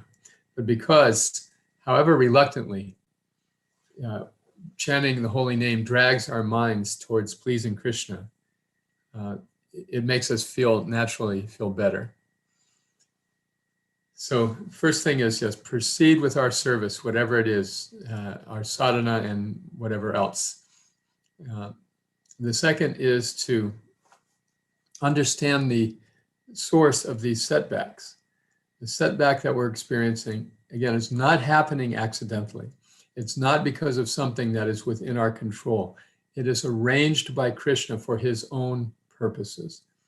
By his own sweet will, Krishna is causing this particular difficulty in my life, whether it's physical, emotional, financial, or anything else. Once we have approached Krishna and said sincerely, please accept me, I am yours. Please take me, I'm yours. Srila Prabhupada says when we say that one time, we may forget, but Krishna will never forget. And everything that happens to a devotee after that is directly controlled by Krishna. So therefore, when we experience a setback, we know, first of all, it's Krishna has arranged this. And secondly, we feel responsible. We take responsibility. This is the essence of mental health, is to take responsibility for our own actions. So even if we don't see the immediate connection between our actions and this difficulty, we can understand that by our own choices, we're here in the material world, this dukkhalayam shashvatam, this place of miseries. We are responsible for being here. Krishna didn't send us here. We decided we wanted to be here. And now we're in this place where misery is the standard, and we're experiencing. What does that mean? It is a consequence of our own decision. So this is the understanding that a devotee has, taking responsibility for one's actions. It is a result of my past decision to forget Krishna and come to this material world. Therefore, I am responsible. I'm not going to blame anybody else for it. Even if it appears that another person is the cause, the immediate cause of our anxiety and our suffering. To blame that person is to fall down and subject ourselves to depression. It's like that other discussion we were having about empowering others. If we blame another person, we are essentially empowering them. We are empowering them so much that what they do is going to cause us great grief and depression. Instead of taking responsibility and saying, no, I have brought this on myself. This is the wise approach, feeling fully responsible. Then the third thing is to expect Krishna's mercy. That even though I'm in difficulty now, I trust Krishna is going to put me in a situation where the meaning of this will all become very clear. So this is the threefold approach to difficulties for a devotee. I'm not going to let it deter my spiritual practice. I'm taking responsibility for being here in the first place. And I trust that Krishna has his reasons and that it will all become clear and that I will eventually leave this whole planet of birth and death altogether by his grace. We are expecting Krishna's mercy. This, as you know, is the verse from the 10th canto. Lord Brahma speaks to Lord Krishna. The verse Prabhupada said should be the motto of all devotees. Tat tenu kampam susamikshimano bunjana evatma kritam vipakam. Pridvag vapurvir viditam namaste jivete mukti pade sadayabak. The devotee has these threefold responses to depression and setbacks. So to keep this frame of mind, we have to have the right association. This is why it's so wonderful during the pandemic. You're all coming together on a regular basis, hearing and chanting together. That is subtly so strengthening. That and our daily chanting. Srila Prabhupada made a nice statement to one of his disciples who was having a difficult time. He said, Krishna consciousness is the greatest of all good fruits. We must therefore have the necessary endurance and enthusiasm to get the result. We shall never be disappointed when things are presented in reverse order. Such a nice phrase, huh? When things are presented in reverse. So reverse order means it makes no sense. I've been a nice devotee. I'm trying my best to serve. Why is Krishna doing this to me? That's a natural, guttural, instinctive, knee-jerk reaction when we have difficulty. But we should know Krishna is doing this for our benefit. Even though it doesn't seem like it now, in the long term, it will benefit us enormously. Vijay, can you repeat that quotation from Srila Prabhupada once again, please? Yes. This is in a letter he wrote to one of his disciples in, I believe, 1974, Govardhan, who was his name, Govardhan Das. Krishna consciousness is the greatest of all good fruits. We must therefore have necessary endurance and enthusiasm to get the result. We shall never be disappointed when things are presented in reverse order. What I take from this is that Krishna consciousness is so precious and so valuable and so rare that whatever struggles we may have to go through and endure in order to get it are well worth it. All right, any comments or questions on this point? How to deal with setbacks and depression?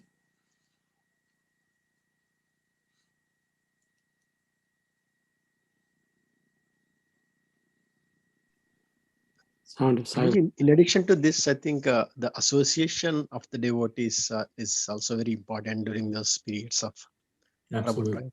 Yes, yes, absolutely. Absolutely, because devotees are like we are, challenging this notion that material happiness is the goal of human life. So because devotees are making this challenge very boldly, there's a subtle connection that exists, a shared experience that exists amongst all the devotees. So yes, by all means, keeping the right association will give us strength. It's like birds flying in formation. They fly in a V when they're migrating. And there's a reason for that. You know, the reason is aerodynamic. That the bird in front, when it pushes down on the wings, that creates an updraft of air for the bird behind. So the bird to either side behind will get a lift from the bird in front. So they tend to fly in these V formations for that reason. And similarly, devotees are lifting up each other through our own practice of Krishna consciousness. We get a lift, we get a boost. But just like the birds, if one of them goes down, even though they get strength from one another's association, there's nothing that the group can do. If the bird falls out, that bird is on its own. So taking shelter of the devotees may appear to be weak-minded to some people, like indicate a lack of individuality or individual competence, but that's a very superficial evaluation. Taking shelter of devotees and staying in their association is, in fact, the decision of a person with a great deal of wisdom and a great deal of courage, because collectively the devotees are challenging this notion of material existence. Haribol. Any other thoughts on this subject? Okay, are there any other life issues that you'd like to bring up that we might examine in light of Bhagavad Gita? And if not, believe me, I'm fine, because I know you've been at this for 3.5 hours now. So that's a nice long chunk of hearing and chanting. Prabhuji, Hare Krishna. I had a question. Can you hear me okay? Yes, yes, good to see you, Prabhu. Okay. Hare Krishna. I was trying to unmute myself earlier, but was not able to. It's on the 12th chapter, not on a life lesson. Is that okay? Or yes, whatever, sure. And I know you have spent hours and maybe I should say years meditating on Bhagavad Gita, and so I wanted to ask that in the 12th chapter, in the last section where Lord Krishna is describing the qualities of devotees. So this is the sort of the ending of the Bhakti Yoga section, the middle 6 chapters. And but he's still talking about, he kind of goes back, he talks a lot about pure devotional service in chapters 8, 9, 10, and ending of 11, etc. But in 12th chapter ending, he kind of reverses. That's how it occurs to me, and it's my probably misunderstanding. He reverses, and then he goes back to just being a good person and bringing up things, not a good person, but just detachment from material aspects, at least from verses 13 to 19. It's the same theme as in chapter 5 and 6.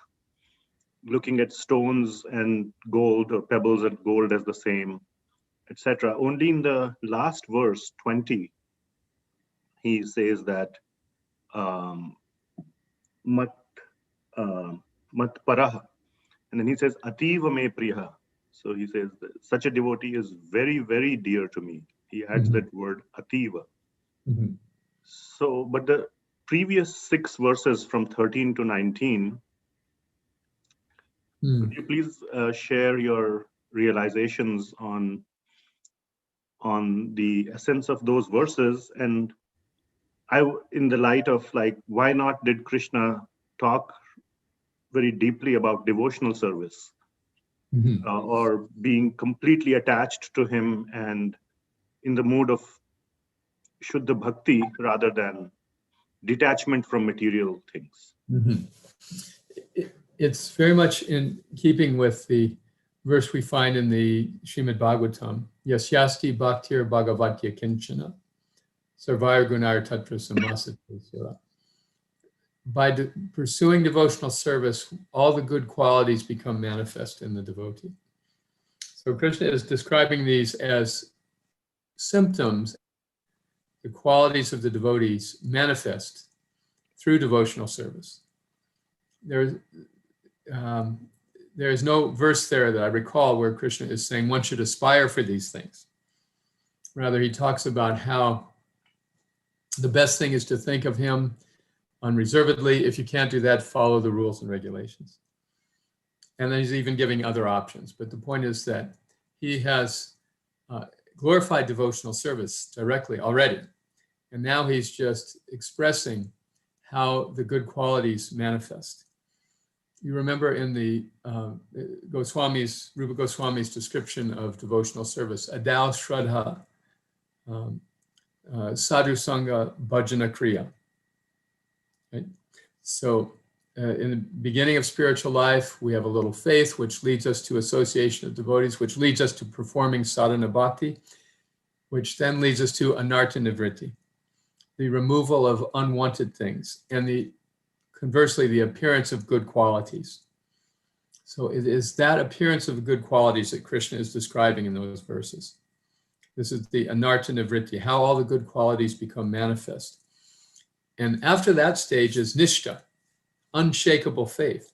So it's actually this experience of developing good qualities that creates in us an unshakable faith. I have seen my life improve. I have improved as an individual in character and in happiness and in every facet of my life through Krishna consciousness. Therefore, even if I cannot justify it philosophically or defeat you philosophically, I know unshakably how Krishna has blessed my life. So when I read these verses, I think about this transformation that takes place in the heart of the devotee. Wonderful. Thank you, Prabhuji. Thank you for bringing out. I never looked at it that way. Thank you so much. This is wonderful. Very nice to see you, Prabhu. Hare Krishna. Prabhuji, can I ask a question on that same section? Because I underlined it in the past.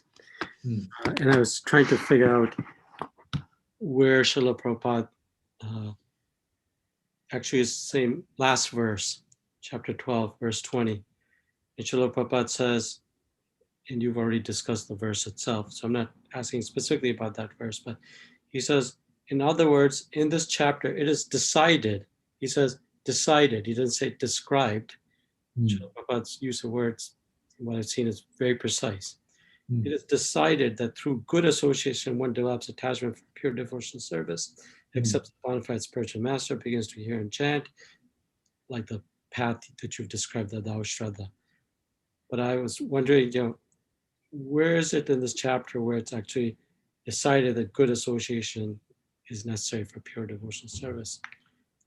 Other chapters mention it, more explicitly, but I couldn't see that specifically. Sorry, I'm asking a very specific question, and maybe. No, it's a very. Remember the question that Arjuna asks at the beginning of this chapter, right? Which is better, to meditate on your impersonal feature or on you personally? So this again is a distinction between devotional service and these in the path of Gyan or impersonal meditation, that devotional service is by nature communal. It is involves immediately a relationship with Krishna. And because we can only please Krishna through his devotees, therefore by devotees also.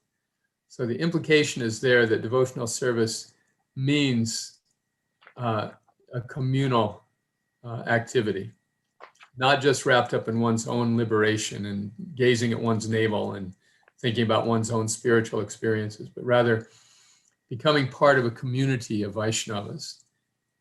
In the seed verses of the Gita in the 10th chapter, you remember, Machchita madgata prana bodhayantas parasparam katayatas jaman nityam tushyanti cha ramanti cha. The thoughts of my pure devotees dwell in me, their lives are surrendered to me, and they derive great bliss and satisfaction, enlightening one another and conversing about me. So devotional service by nature means association. Srila Prabhupada said, just as a king, if the king is visiting, it's understood that his entourage is coming too. We can't just prepare a plate for one person if the king is visiting associates and so many servants.